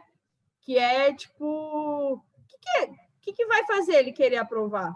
Não é a super ideia maravilhosa, é ele enxergar se aquilo tem um impacto também, se tá tendo, e aí se já tiver tendo impacto social, melhor ainda, porque a probabilidade, porque existe muita perda de dinheiro em edital, né? Que tipo assim, os caras gastam e não esses caras que aprovam editais estão muito calejados em grandes ideias e ótimas ideias. Eles querem ideias que vão dar certo. Então, se a sua ideia já está dando certo, a probabilidade dele aprovar é muito maior, porque ele vai saber que aquele dinheiro vai ser gasto, e talvez aquele dinheiro, mesmo que não seja gasto com coisas que já foram, que vão ser feitas, vão ser gastos com coisas que já foram feitas. Então, de qualquer forma, realmente. São coisas que... E eu acho que é muito importante a gente pensar isso. Eu teve um edital que eu fiz de uma organização de terceiro setor e tal. E aí a gente... né, o edital foi aprovado na primeira parte, e a segunda parte você tinha que fazer uma espécie de uma experiência de 3 dias. E aí, depois dessa experiência de 3 dias, né, aprendi a fazer edital, aprendi a fazer um monte de coisa, você tinha que fazer uma apresentação de 5 minutos. Imagina, eu que falo pra caramba, tinha que falar em 5 minutos tudo que eu queria que a pessoa entendesse do projeto. E aí foi muito legal, porque foi uma troca de experiência com outros projetos, né, que estavam submetendo também, pessoas e tal, muita experiência legal. E aí, depois que eu fui ver quem tinha sido aprovado, conhecendo as pessoas, né, nesses 3 dias e tal, eu percebi que a maioria dos projetos, não sei se todos, porque também não fiquei olhando todos, mas a maioria dos projetos que foram aprovados eram projetos que estavam em andamento. E aí foi muito legal, porque eu conversava com pessoas que ainda estavam com o projeto, né, querendo fazer, estavam esperando só o dinheiro, que era isso, assim, eu percebia um travamento, tipo, eu sentia essa pessoa travada, tipo, eu só vou fazer se o dinheiro rolar. Tipo, e aí eu via nas pessoas que já estavam, mesmo que fazia, tipo, 2 semanas que a pessoa estava fazendo o projeto, porque às vezes fazer o projeto não é fazer, tipo, estar, se for um filme, se for uma série de fotografias, se for um jornal, se for qualquer... Não é estar exatamente já com o produto, mas eu já fiz o contato com fulano, já, tipo, vou entrevistar tal pessoa, já fiz uma primeira entrevista, já, sabe, tipo, já tenho um lugar certo que eu vou fazer, então, mesmo que não tenha sido, que não seja aprovado, a gente vai fazer no tal lugar, porque vai ser de graça, porque a gente está falando de editais, de projetos de baixo custo, né? E aí, tipo assim, imagina um avaliador. Ele vai olhar essa parada? Ele vai olhar o cara que falou que só vai fazer se ganhar o edital. E ele olhou o outro, que são 2 jovens de periferia, e aí ele olhou o cara que já está fazendo o projeto dele de uma forma super amadora e tal, não sei o quê. E aquela graninha chega apenas para completar o cereja do bolo. Exato. Imagina, eu como avaliadora, eu ia... Assim, claro que a gente quer dar para todo mundo, né? Mas opa, com certeza, pensar narrativa... Porque isso também é... Quando você constrói o edital, também é construir narrativa, né? Você tem que convencer a pessoa de que ela tem que ganhar o edital, de que ela tem que aprovar o seu edital. Então, contar a história que está acontecendo, contar uma história que está em andamento, contar uma história que ainda está em planejamento... Qual que brilha o olho? Com certeza, que já está em andamento, e aí eu só vou chegar para somar, certo? Amora, para a gente encerrar, eu queria muito que a gente voltasse no nosso papo de edição. Por quê, né? Mas isso é muito pessoal também, tá? Eu acho que a edição faz toda a diferença. Edição de fotos, né? Você mexer um pouquinho nas cores, de repente enquadramento ficaria um pouquinho melhor se você tivesse uma cropadinha que tirasse essa pessoa que está com uma cara meio viajando, e aí você só deixa a cena mesmo. Então, eu particularmente sempre acho massa uma pequena edição. Não precisa ser muito, mudar todas as cores, deixar um negócio megalomania, não. E aí tem um pouco da edição de vídeo também, que eu não sei se tu faz edição de vídeo.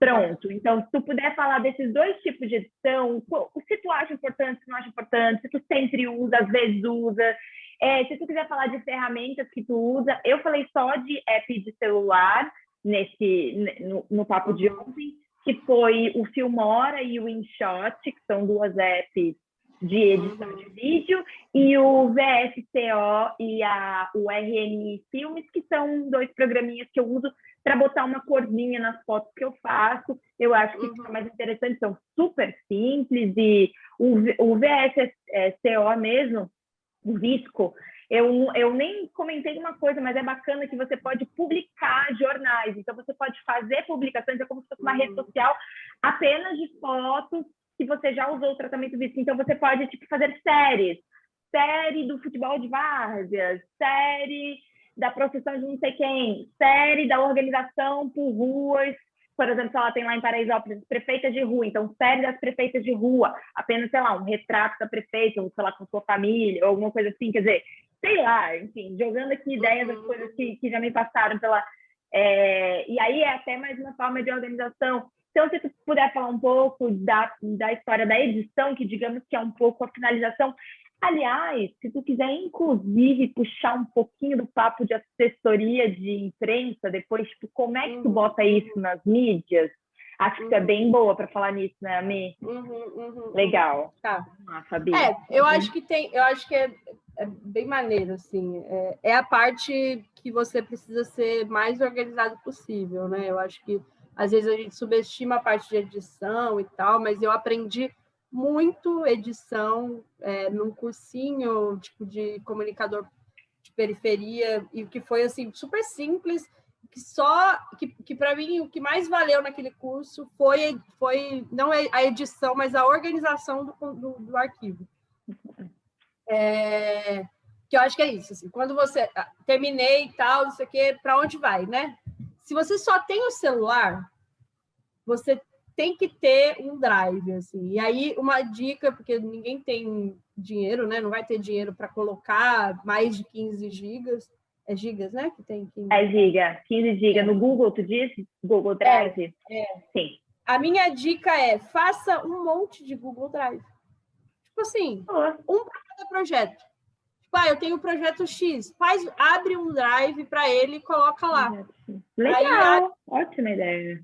Porque eu acho que a gente subestima muito a organização de nuvem para, é muito pequeno. Mas quem disse que é só um que precisa ser feito, sabe?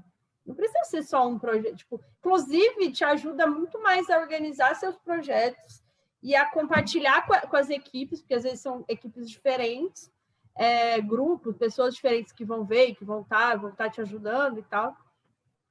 Claro que você precisa ter uma organização daquilo num papel, num caderninho, talvez um caderninho específico para senhas e logins, né? Porque é isso. O primeiro projeto você vai lembrar a senha, o segundo projeto você vai lembrar a senha. Daqui a pouco você vai estar colocando a senha do primeiro, do segundo. Precisa ter uma organização. E aí o caderninho ajuda nisso também. Mas eu acho que isso é a primeira coisa, assim, se você só tivesse... se você tiver computador, o melhor é você... Assim, a minha opinião é você ter na nuvem e ter no arquivo, né, do computador. E eu aprendi uma coisa que eu não sei se é tão... Para quem tem computador, é mais fácil de fazer, que aí é uma organização muito desse... Eu fiz esse curso que era muito sobre como usar arquivos para denúncias de situações que acontecem na favela, né, que a polícia faz e tal. E eles dizem muito que o melhor é você não mexer no nome do arquivo. Então, e não mexer, você ter um arquivo oficial daquela situação, daquela foto, daquela atividade, e aí você fazer uma cópia dele, e nessa cópia você fazer edição, mudar nome e tal, porque... claro, sempre deixar um arquivo cru, e aí depois você... Com certeza, isso é fácil, porque você nunca sabe, eventualmente, por exemplo, depois a gente vai entrar na história da assessoria de imprensa, quando mandar isso, eventualmente as pessoas vão dizer assim, eu gostei muito, mas a gente precisa trabalhar melhor nessa edição, a gente precisa tirar isso, sei lá. Sempre... E aí você tem os arquivos brutos, com toda a informação do dispositivo qualquer que você usou para fotografar o vídeo. Importantíssima, bela dica. E aí eu acho que tem uma organização de... Cara, hoje em dia, ainda está meio bagunçado minhas coisas, mas imagina, 6 anos no movimento social, que faz foto pra caramba. Eu organizava, quando eu estava lá, eu organizava a comunicação de todos os estados para a página nacional. Então, por exemplo, tinha uma ocupação X em Roraima. As pessoas me mandavam as fotos, eu editava elas quando precisava, porque vamos chegar nisso, eu também sou a favor de edição. E aí, para onde vai essas fotos, sabe? Você vai guardar ela? Pode ser que você não consiga. E aí, tudo bem também, nessa experiência que eu estou dando. Mas o melhor é você tá no projeto, tive que baixar alguma coisa, tipo, de uma foto que eu não fiz, que foi alguém que fez, que eu estou divulgando, eu sou só o divulgador da parada, né? Estou fazendo nas redes sociais, mas você precisa guardar isso. Cara, não deixa para fazer isso no final do projeto. Não deixa. Se você tem um projeto X e você precisa, tipo, depois eu faço, ou não precisa. Cara, sempre precisa. Seja para o seu portfólio daqui a uns anos, e aí alguém vai te falar assim, me mostra aí, me dá aí, quais são as fotos que você já fez? O que você já fez? Para você organizar, eu falo isso porque eu tive uma época que eu precisei fazer isso, e quando eu precisei fazer isso, eu falei, por que eu não fiz isso antes?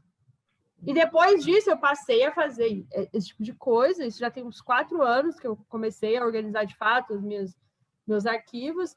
E, cara, eu baixei as fotos, eu fiz a pasta. Dei o nome, dê data para os seus projetos, para as suas coisas. Com certeza. Porque a data, ela te ajuda a te situar do tipo, para você, depois você precisa contar uma história sobre as coisas que você faz, você não vai lembrar, às vezes. Aí você tem uma linha do tempo, né? Exatamente. E aí você organizar em nome das pastas, tem também essa coisa de quando você baixa, que aí é isso, é uma loucura, porque às vezes você não tem espaço, mas nesse curso que eu fiz, eles falam assim, o melhor não é fazer uma cópia do arquivo que você vai usar, é fazer uma cópia da pasta que você baixou. Então, tipo assim, eu acabei de fazer um vídeo, tipo, uma série de fotos. Eu baixei no meu computador, tá, no meu celular, faz uma cópia da pasta, não do arquivo que você vai editar. Porque, enfim, né? Porque eles dizem que você não pode mudar nem o nome da pasta para essas situações de violência, de denúncia para os direitos humanos e tal. E aí, indo para a edição, assim, eu também acredito que a edição faz a foto. Assim, claro que a foto faz a foto por ela mesma, mas eu brinco que, cara, nem o Sebastião Salgado deixa de editar as fotos dele. Super falei dele ontem, Falei, se vocês não conhecem, conheçam, porque esse cara é maravilhoso. E o Sebastião Salgado, uma vez eu falei isso para uma amiga, eu estava conversando sobre as fotos do Sebastião Salgado, isso aqui, não. Eu falo, cara, as edições dele são ótimas, porque nem parece que são editadas. Aí ele, mas ele não edita fotos. Então, você não entendeu nada. Tipo, todo mundo edita foto, todo mundo edita vídeo. Não tem isso, porque assim, a foto é linda e às vezes crua, tá muito bonita. Mas indo para as redes sociais, né? Pensando nas redes sociais, quanto mais vibrante a sua foto, quanto mais conceitual, seja uma foto da tiazinha sentada no banco. Se você faz uma foto, tipo, às vezes é sepix, eu quero dar um... E aí tem isso, né? O que você quer com aquela foto? O que você quer representar com aquela foto? Eu quero representar que ela está muito pensativa, coloca o preto e branco. Não, eu quero mostrar o quão feliz ela está naquela foto, coloca colorido, sabe? Tipo, eu quero mostrar o passado, coloca um sépia, meio assim... Porque o meu medo sempre é ficar muito tosco, né? Então, você tem que tomar esse cuidado. Porque a edição, ela cai nesse lugar, de você perder o brilho da foto. Assim como ela pode potencializar a foto. Então, edição, eu até falei que nesse curso, nesse papo, a gente não vai conseguir se aprofundar nisso. Eu não vou fazer um super tutorial de colorização, de crop. Mas tem tanto acesso disso no YouTube, certo? Tem tanto tutorial que dá para a gente ser autodidata, dar Google e mandar ver. Foi assim que eu aprendi, inclusive. Eu também. Teve a história da faculdade um pouco, mas muito mais agarrar. E a partir das histórias que eu contava, o que eu quero com isso, né? É um momento alegre, é triste, é isso, é aquilo, e aí eu E eu acho que tem uma coisa que eu ainda penso se isso de fato faz sentido, mas eu acho que faz, assim, que a edição também mostra quem é você, eu acho. Tipo, não só quem identidade, é a foto, né? Existe mas quem é você. Tipo assim, eu conheço, às vezes tem fotógrafo amigo meu, que eu conheço a foto. Bate o olho e você fala, é dessa pessoa. Isso tem a ver com narrativa de vídeo, tem a ver. Esses dias atrás, saiu um vídeo do Coletivo de Mulheres do MTST. E quando eu participava, tal, eu era uma das pessoas que, junto com uma outra colega, a gente pensava a narrativa dos vídeos que a gente ia fazer e tal. Ela é médica, né? É comunicadora. Mas ela tem muita... Ela gosta muito. E aí, quando eu vi esse vídeo, na hora eu mandei mensagem para ela. Eu falei, cara, esse vídeo foi você que pensou a narrativa, né? Aí ela, a gente trabalhou tão junto, não sei o quê. Porque eu acho que tem isso, sabe? Eu acho que tem... Você tem que colocar algo seu ali também, né?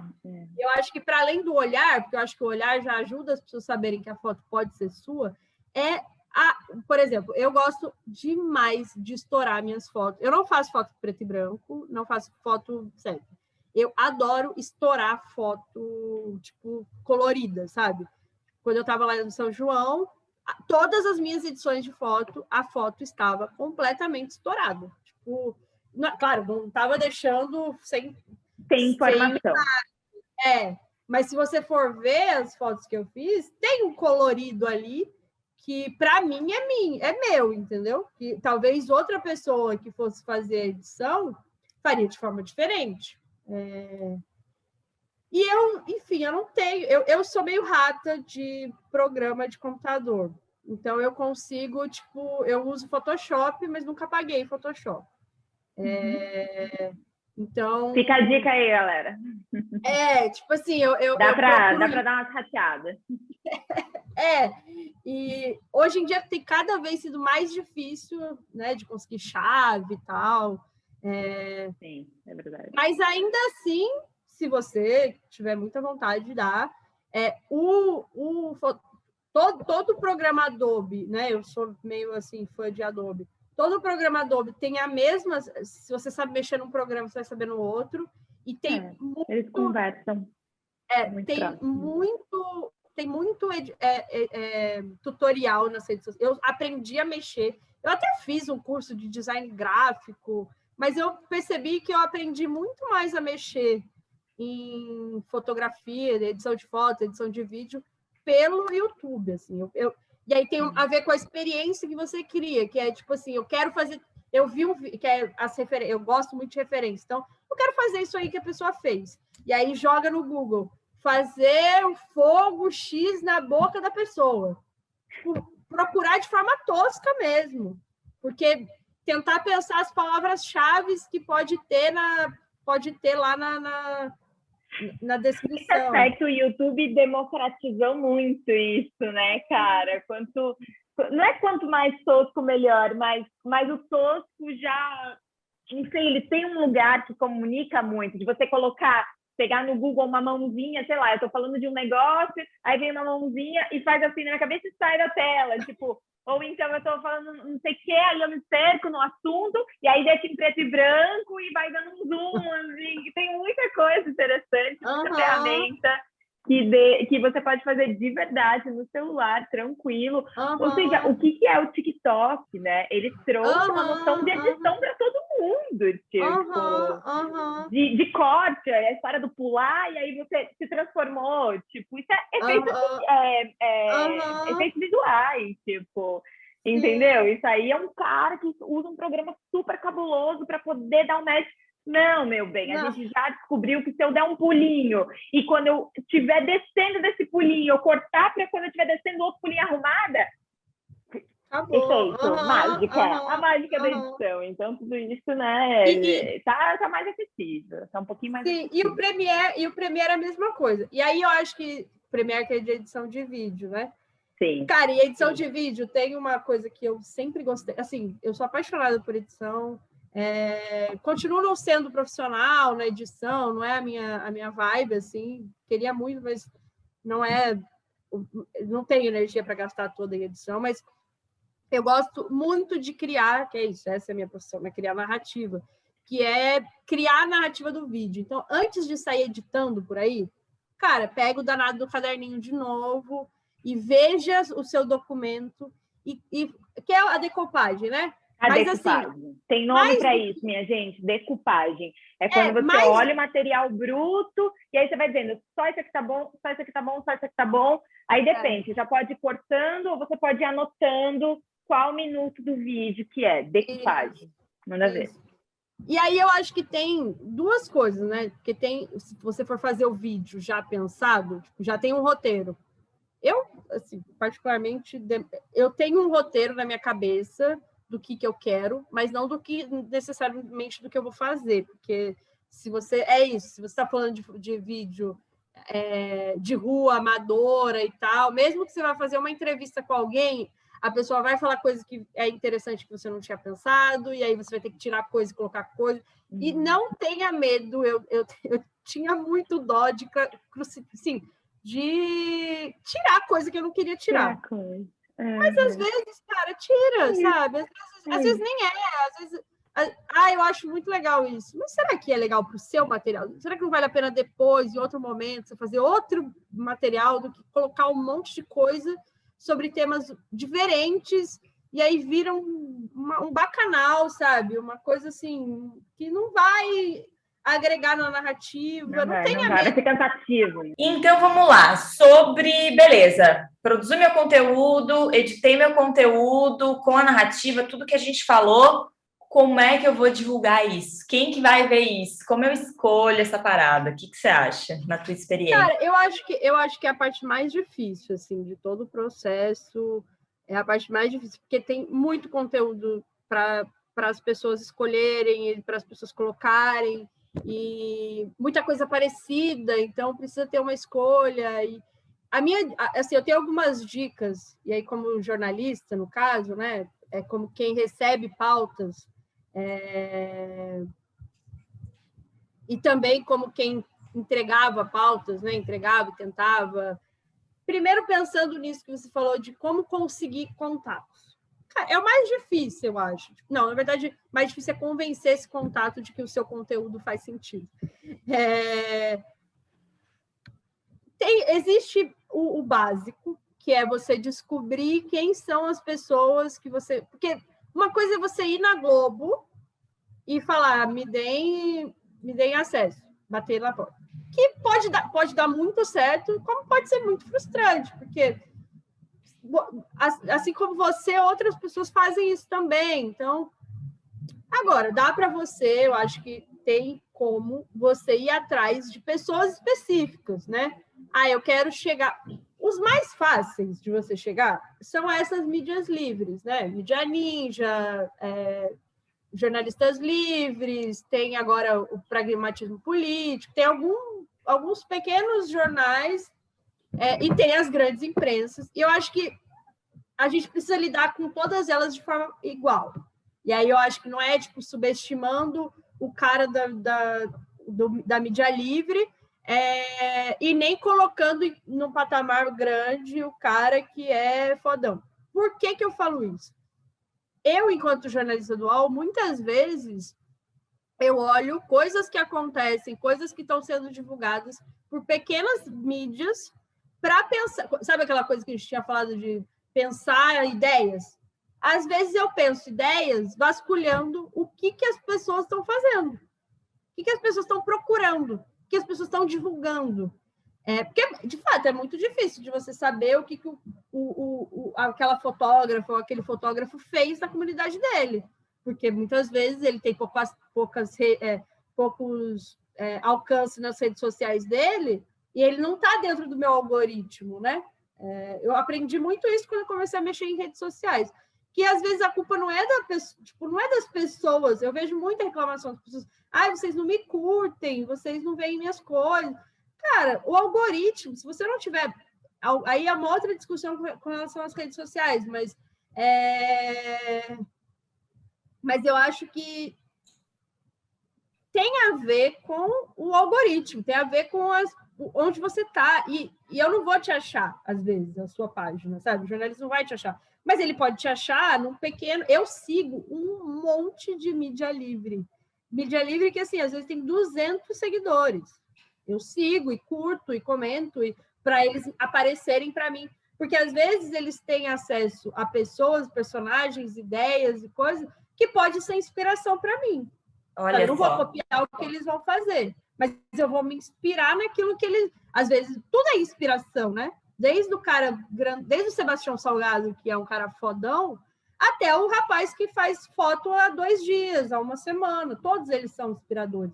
Então, até isso, até para quando você vai pensar em onde divulgar, eu acho que não pode subestimar nem achar que o outro é melhor, sabe? Porque também depende muito do nicho que você quer alcançar, né?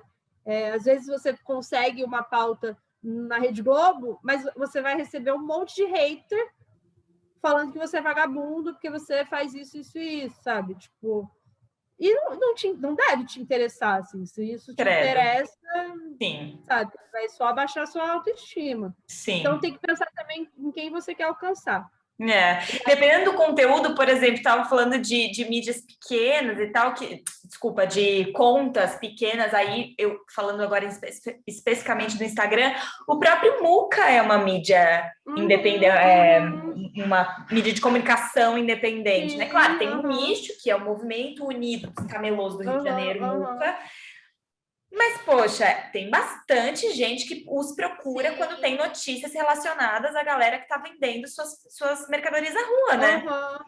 Claro. E tem ali já os 4 mil seguidores, 3, não sei quantos já, passou de... não sei. Não sei, mas, assim, não é uma grandíssima visibilidade, mas é uma visibilidade bacana, principalmente para quem é do nicho, né? Do meio. Exatamente. Eu acho que tem uma questão com isso, assim, que é parceria, sabe? Tipo assim, me divulga que eu te divulgo. Tipo, se você começa assim, porque você tem que aparecer. Claro que você não é, se você for fazer vídeo sobre pessoas e tem o fulano que fala sobre outra coisa, não tem nada a ver com o que você faz. Aí não faz sentido, porque não é o seu nicho.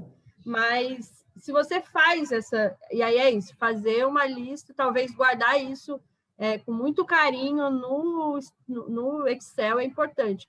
E aí eu acho que mais importante do que procurar a imprensa daquele jornal, tipo, eu vou mandar para a página do Jornalistas Livres.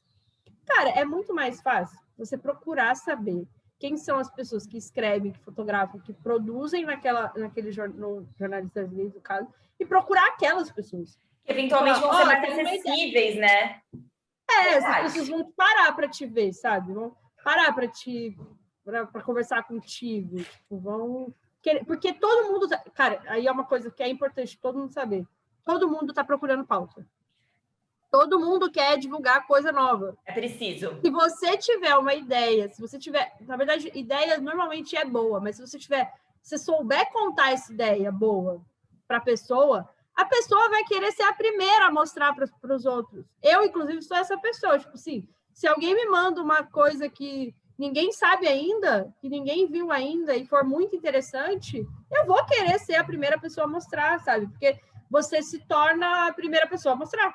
Tipo, todo jornalista quer. E aí não é só o cara pequeno, não é só o cara... A Fátima Bernardes faz quadros falando disso, sabe? Tipo, na Globo tem... No BBB tem um quadro que é... O BBB tá vendo, que são vídeos de pessoas, pequenas influencers, que fazem coisas diferentes sobre o Big Brother, fazem algum meme, alguma coisa sobre o Big Brother, que aparece lá, sabe? Então, tá todo mundo atrás de coisa. Só que aí tem duas coisas que eu acho que são importantes. Uma, que é quando você pensa no seu projeto lá atrás e tal, não sei o quê, você já tem que pensar em quem vai ver aquele material. Não dá para você... Sim, eu não sou, pode ser um erro meu, assim, mas eu não sou do tipo que pensa, eu faço porque eu acho legal. Eu não faço só porque eu acho legal. Eu faço porque eu acho que pode ter jeito. Eu tenho muita coisa que eu acho legal, sabe? Mas tem coisas que eu acho legal que eu sei que não vai da mídia, que também não vai ser legal, que não vai, ninguém quer ver, sabe? Que é legal para mim, que é legal para minha família, que é legal para os meus amigos. E eu não deixo de fazer. Muitas vezes eu faço no meu tempo livre, porque também, se a gente não fizer essas coisas, também não... claro, com certeza. Mas você também não pode querer ficar puto porque o fulano não viu alguma coisa que só faz sentido para você. Sabe? Com certeza. Eu acho que essas pequenas coisas que a gente aprende que elas fazem muito mais sentido no nível pessoal e não no nível social... elas ainda assim são muito importantes para você, de novo, treinar o olhar, treinar o enquadramento, treinar a iluminação, treinar, falar, chegar para as pessoas e dizer, vou te fotografar, vou filmar, e aqui está o resultado, né? Apresentar o resultado para essas pessoas, quando possível, é maravilhoso também. Sim. E aí, às vezes, é um exercício, né? E faz parte dessa... Sim. Eu lembro que a gente fez, né, lá, quando eu estava no MTST, a gente fez uma ocupação lá em Niterói, em 2018. E aí eu criei uma série de vídeos chamada... foi uma série muito legal, que era O Sem Teto é Vagabundo. que era, tipo assim, eu entrevistava, foi exatamente essa coisa que você quer demonstrar que é possível fazer. Eu criei uma ideia, porque na época, e sempre é, né, falando que sem teto, gente que faz ocupação, tudo vagabundo, tal, não sei o que, não. E a gente sempre cai, sempre quando tem uma ocupação, a gente sempre cai nessa mesma coisa, nessa mesma disputa de narrativa e tal. E aí eu criei, tipo, uma ideia, tipo, foi muito assim, cara, foi muito tô fazendo, quero fazer, sabe? E eu fui sozinha, tipo, a gente estava na ocupação, e aí eu falei, cara, eu vou fazer, vou pegar aqui, vou perguntar para as pessoas, basicamente, o que elas fazem da vida delas para ganhar dinheiro. Tipo, essa era a narrativa. Tipo, nada mais do que isso. Inicialmente, começou sendo um vídeo que eu ia compilar vários vídeos de pessoas, depois, dependendo do impacto daquilo que a pessoa falava, virava um vídeo único. E era simples, eu pegava a pessoa, onde ela estava, claro, né, tentava pensar, tipo, vamos fazer perto da sua barraca, ou perto da cozinha, tipo, que é isso, né? Que é essa criação de coisa. E aí, depois, eu perguntava para ela, o que você faz na sua vida? E, tipo assim, cara, câmera na cara, tipo, era esse enquadramento que a gente está tendo aqui. E ela falava, tipo, eu sou fulano e eu sou pedreiro, mas eu também sou pintor, mas eu também, quando tem trabalho para ser motoboy, eu sou motoboy, para fazer não sei o que. E acabou, e, tipo assim, terminava... todo sem teto é vagabundo? Tipo, não, o sem teto é vagabundo? Tipo, e a logo do movimento. E aí, falando nessa coisa de divulgação, né?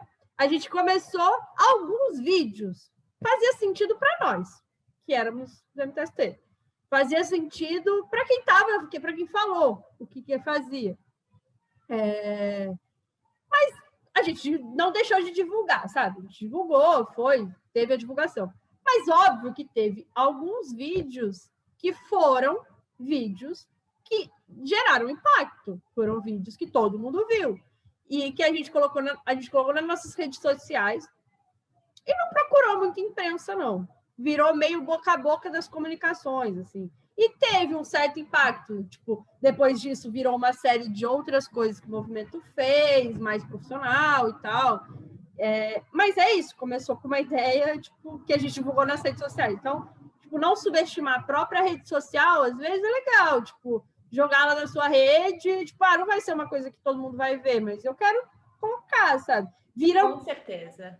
Porque a sua rede precisa ser um portfólio seu também, sabe? Claro. Tipo, porque se você conseguiu impactar, tipo assim, tá, vamos lá, você fez um projeto super maneiro, você conseguiu fazer aquilo que a gente está falando, de procurar o jornalista específico que você acha que é legal de divulgar. O cara divulgou, aí eu vou falar depois como pode ser essa narrativa, porque são algumas chaves que eu acho que são importantes.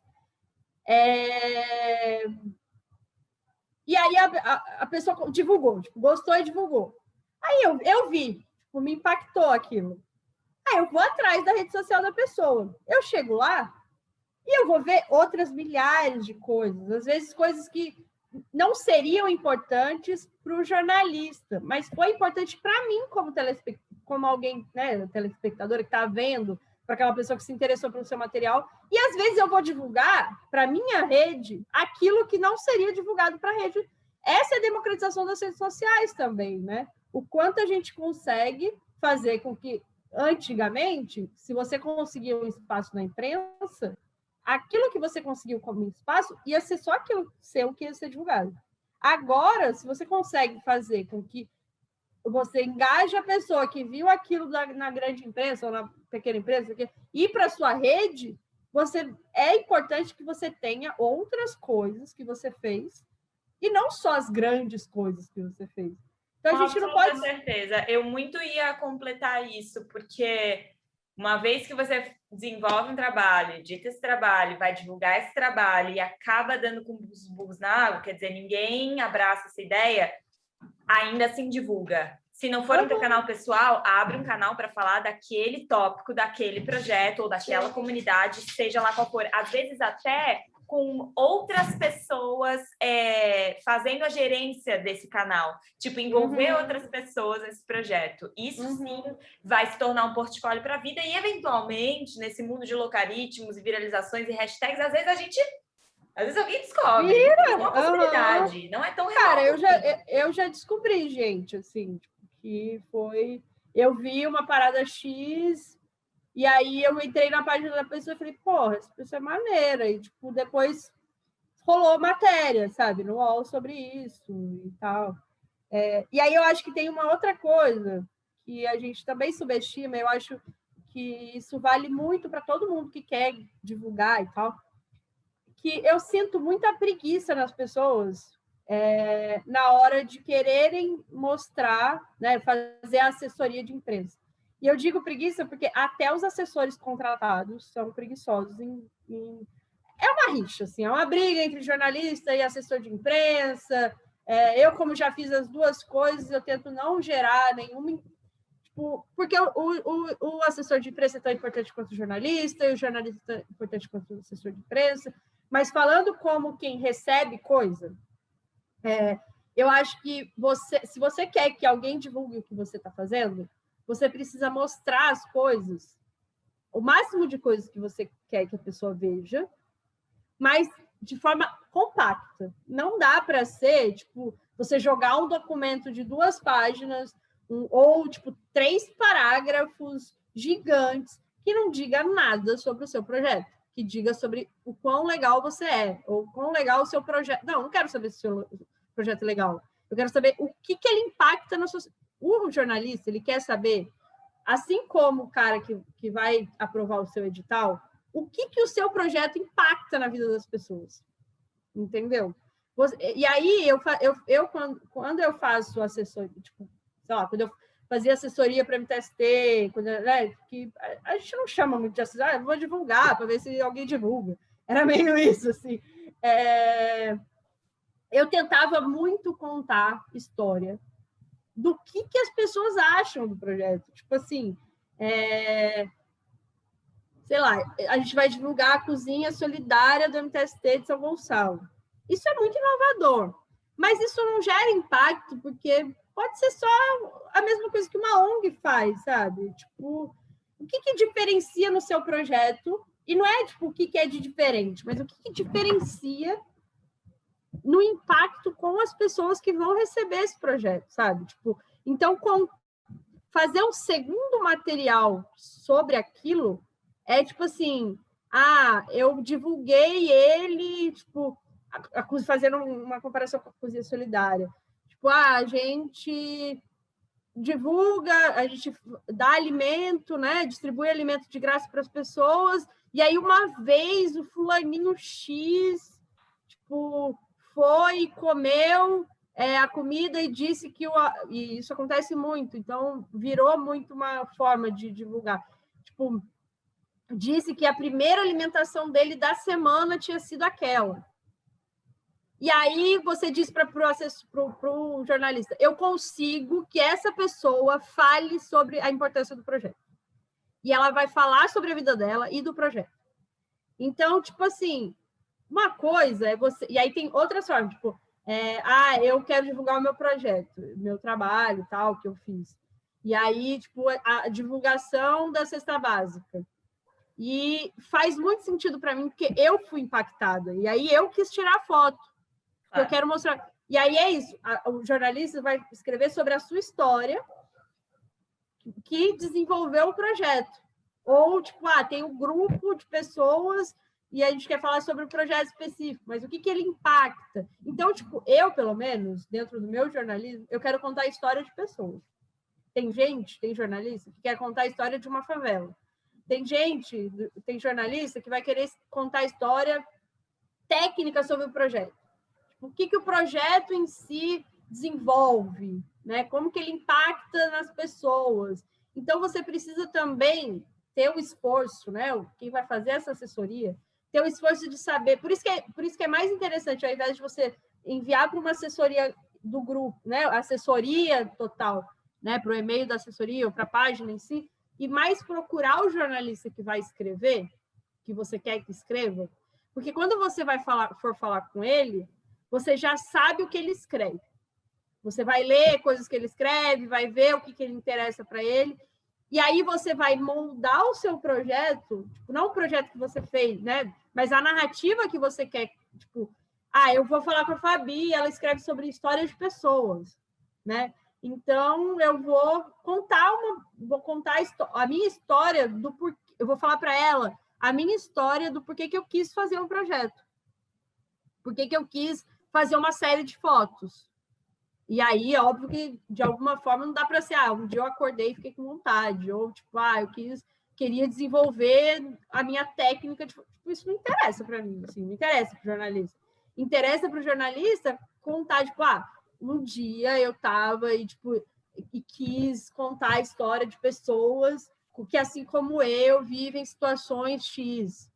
E aí a sua história se torna a história do projeto. Ou então, eu quis fazer uma série de fotografias da exibição, da entrega de cestas básicas, porque eu vi que isso fazia diferença para as pessoas e, tipo, as pessoas começaram a me falar que aquela cesta básica vai salvar a vida delas na pandemia. E aí eu consigo, para você, jornalista, algumas pessoas, se você precisar de uma, se você precisar de duas, se precisar de três, normalmente é 3 para cima, né? Ou uma ou mais de 3. Tipo, histórias que você possa contar do impacto que foi a entrega, e aí você pode usar minha foto. E aí, óbvio, você pode tentar vender a sua foto, ou você pode tentar, tipo, é mais difícil, mas você pode tentar vender, mas pode tentar, tipo, só falar para ela ilustrar a coisa e colocar seu crédito. E acreditar, né? Acreditar sempre, gente. Então, eu acho que, tipo, você precisa saber quem são as pessoas, quem são os jornalistas, sabe? Hoje, cada vez mais, é mais acessível. Fazer uma pesquisa, né? Fazer o dever de casa. Acho que isso é básico e dá para fazer tranquilo. Sim. Porque eu acho que isso faz... Tipo, porque é isso, assim como é acessível, como você, outras pessoas também estão fazendo isso. Também, aquele jornalista está recebendo outras pautas, outras ideias, que às vezes é do mesmo... Tipo, durante a pandemia, do início, tinha muita gente entregando cesta básica. E aí todo mundo queria divulgar. Só que imagina só, um jornalista recebendo 50 mil pautas sobre entrega de cestas básicas, e ele já fez 5, ele não vai fazer mais. Só se for muito diferente, muito impactante, ou, claro, todas são diferentes, mas como você traz essa pauta para o jornalista, vai ser o clique. Porque às vezes ele quer fazer alguma coisa, ou às vezes ele não quer, mas ele olha e fala assim, pode crer, tem isso aqui que eu ainda não explorei sobre aquele tema. E aí você, tipo, conseguiu nessa divulgar o que você está fazendo. Certo. Então, não tem como, assim, assessoria não é só, tipo, para mim, assessoria não é só um texto de, tipo, divulgação X para todo mundo, sabe? Claro, você pode disparar e dar certo, já aconteceu com a gente, tipo, aconteceu lá em 2017, quando a gente fez a primeira vaquinha para tentar, tipo, reformar a cozinha, para a cozinha funcionar e tal, não sei o quê. Eu disparei um monte de mensagem X com a parada, tipo, claro, com essas chavões, pensado, mas disparei um monte. Tipo, devo ter disparado uns 20. Uma pessoa deu retorno dos 20. Que já foi uma coisa, divulgou num jornal lá de São Gonçalo, que era tipo um grande jornal lá de São Gonçalo. Foi bacana e tal. Mas é isso. Tipo, se você quer... a dica que eu dou, final, dispara para esses e-mails, para esses contatos gerais, mas não deixa de fazer um trabalho de assessoria mais voltado ao jornalista e menos à assessoria do jornal, sabe? Eu acho que tem muita gente que é colaborador, tipo, eu não sou fixa eu não sou fixa lá do UOL, sabe? Tipo, sou colaboradora, então eu tô atrás de ideias, tô atrás de pautas. Tipo, se você me manda, tipo, além de mim, tem milhares de jornalistas que são assim também, que estão atrás de pauta, que estão atrás de ideia. A gente não subestimar essas pessoas que estão ali e tal, é muito maneiro, assim, tipo, porque você vai conseguir coisa que talvez você não conseguiria. E no Facebook tem os grupos de Facebook também, né? Que dá para você divulgar. Claro. Tipo, gente, estou fazendo Usar isso. as ferramentas de rede social muito, tá? Porque elas são de graça, muitas delas, quando você não tem os impulsionamentos. Então, explora isso e pesquisa sobre isso. Tanto que hashtag pode te ajudar, o tanto que, né, palavras-chave tal e tal podem te ajudar. O tanto que você mandar isso para pessoas específicas e dizer, você pode, por favor, me ajudar a compartilhar esse conteúdo que eu criei, assim, esse assado com esse objetivo? Pode te ajudar, né? Não porque espera ser totalmente orgânico, tenta dar uma ajudada ali de, né?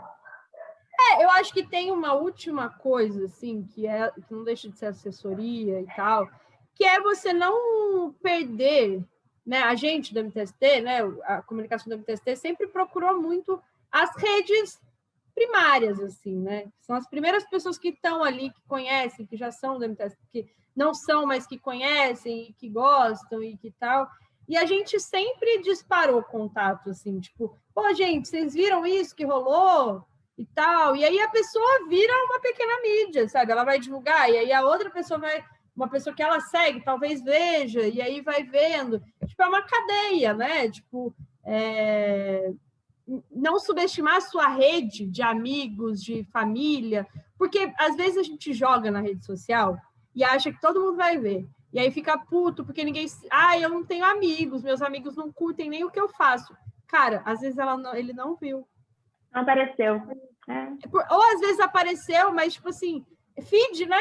É tipo assim, às vezes você nem olha quem publicou. Tipo, tem que chamar muita atenção. E aí é uma outra discussão sobre o que é rede social e tal, mas usa a sua rede de WhatsApp, tipo, divulga o link, fala assim, pô, fiz essa parada, tu viu? Tipo, sem textão, sem, tipo, uma assessoria dentro do seu WhatsApp, mas manda, tipo, pro seu amigo, fala, porra, acho que você não viu isso aqui. Manda no grupo dos amigos, da família, tipo, ó, gente, que eu fiz, que maneiro, tipo... Sim. Com certeza. Isso já dá também um impacto. Sim, amor, que legal. Obrigada. Adorei por também. ter trocado essa ideia comigo, com a gente, né? Porque a intenção é divulgar tudo isso, a intenção é que outras pessoas tenham acesso a esse conteúdo e a esses conhecimentos acumulados de nós duas e de outras pessoas que eventualmente venham a participar dessa oficina, bate-papo que tá rolando. E obrigada. Se você quiser deixar um recadinho para a galera daquela. Eu acho que assim, eu aprendi muito com as pessoas que também são, assim como eu, amadoras, que a gente não pode deixar de fazer, sabe? Eu acho que assim, eu ouvi uma matéria que eu fiz sobre isso, né? Sobre as jornalistas, como é que elas faziam, tal, não sei o quê. E aí no final eu falei, cara, qual é a dica que você mais dá para as pessoas que querem começar a fazer jornal, querem começar a fazer coisas? E tem uma dica que eu também sempre dei para a turma do MTST, da comunicação e tal, que é vê o que você, assim, se não é foto, se não é vídeo, mas vê o que você faz. Tipo, o que você quer, o que você tem de possibilidade para ser feito, sabe? Tipo, sei lá, eu tenho papel e sulfite, eu consigo comprar, eu tenho R$5, eu consigo comprar papel, sulfite e canetão. E, sei lá, fita crepe ou cola, ou fazer cola em casa. Faz cartazes e coloca no poste da sua casa, sabe? Tipo, isso é comunicação, isso é fazer comunicação. Eu quero fazer uma série de fotografias, que é um pouco o objetivo da sua ideia, né? Tipo, cara, tem o celular da minha tia só, o celular da minha avó, o celular da minha mãe. Meu irmão, pega esse celular e pensa, tipo, antes de pegar esse celular, pensa o que você quer fazer, sabe? Tipo, e faz. Tipo, faz, sabe? Vai. E aí, uma última coisa que eu acho que é primordial. Tenha referência na sua vida de pessoas que fazem o que você quer fazer. Tipo, faz, sabe? Tipo, eu quero muito fotografar. Quando eu comecei na redação, em redação de jornal, eu comecei a assistir todos os filmes de jornalista. Então, tipo assim, acabei de terminar uma série chamada O Jornal, que é da Croácia, tipo, que conta um pouco a história de redação e tal. Aí tinha uma época que eu estava muito aprofundada no fotojornalismo. Eu comecei a ver um monte de filme sobre fotojornalistas. Você lembra de alguma, assim, de bate-pronto? Senão depois você me manda, eu escrevo. Mando. Eu boto em cima da tela aqui. Na época, eu coloquei fotógrafo no Netflix, assim, tipo, fotógrafo. Aí saiu um monte de filme. Vai. Por que eu acho que essa para mim, na verdade, é a principal dica, assim, de todas as faça você mesmo, isso aqui, não. Porque eu acho que as referências que a gente cria geram inspirações, sabe? Tipo, eu me sinto muito inspirada quando eu vejo que é possível o que eu estou pensando. Porque às vezes a gente pensa, tipo, eu quero muito fazer isso, mas eu fico muito sozinha, tipo, eu quero fazer foto de tal coisa. E eu falo, e aí acaba, sabe? A vontade, porque a vontade ela acaba. Mas quando você se rodeia, você fica rodeado de coisas e assunto, e lê, e vê, e não sei o quê. Primeiro que você cria sabedoria, sabe? Você fica mais inteligente do que é. E a inteligência, para mim, é o que move o mundo. E outra coisa que você fica mais inspirado, com mais vontade, com mais disposição, querendo fazer e vendo que é possível. E aí você começa a falar sobre isso. E a paixão, ela é muito nisso, né? A paixão, ela acaba quando você sai do meio que ela tá. Tipo, eu não sou apaixonada ao ponto de achar que a paixão dura para sempre. Eu acho que a paixão por alguma coisa, ela só dura para sempre se você se rodear disso, se você se rodear dessa temática, se rodear. Senão você vai ser, mais uma vez, mergulhado pelo trabalho, pelas demandas da vida, pelo trabalho da vida, e aí vai ficar sempre escondendo aquilo que você sempre quis, sabe? Tipo, eu acho que é um pouco isso, assim, se inspire e se rodeie de pessoas e referências. Referências. Super, é isso, perfeita. Obrigada, minha Flor. Eu adorei. A gente fala também. em breve, eu adorei. Adorei. Que bueno. Um beijinho, espero que dê tudo Então, certo. beijo. Quero ver depois. Com certeza, eu te mando. Vão ser 2 vídeos grandes, mas eu te mando. Eu vou divulgar. Uhum. Tem que divulgar. Beijo, galera. Massa. Até mais, gente. Façam tudo. Vai, faz.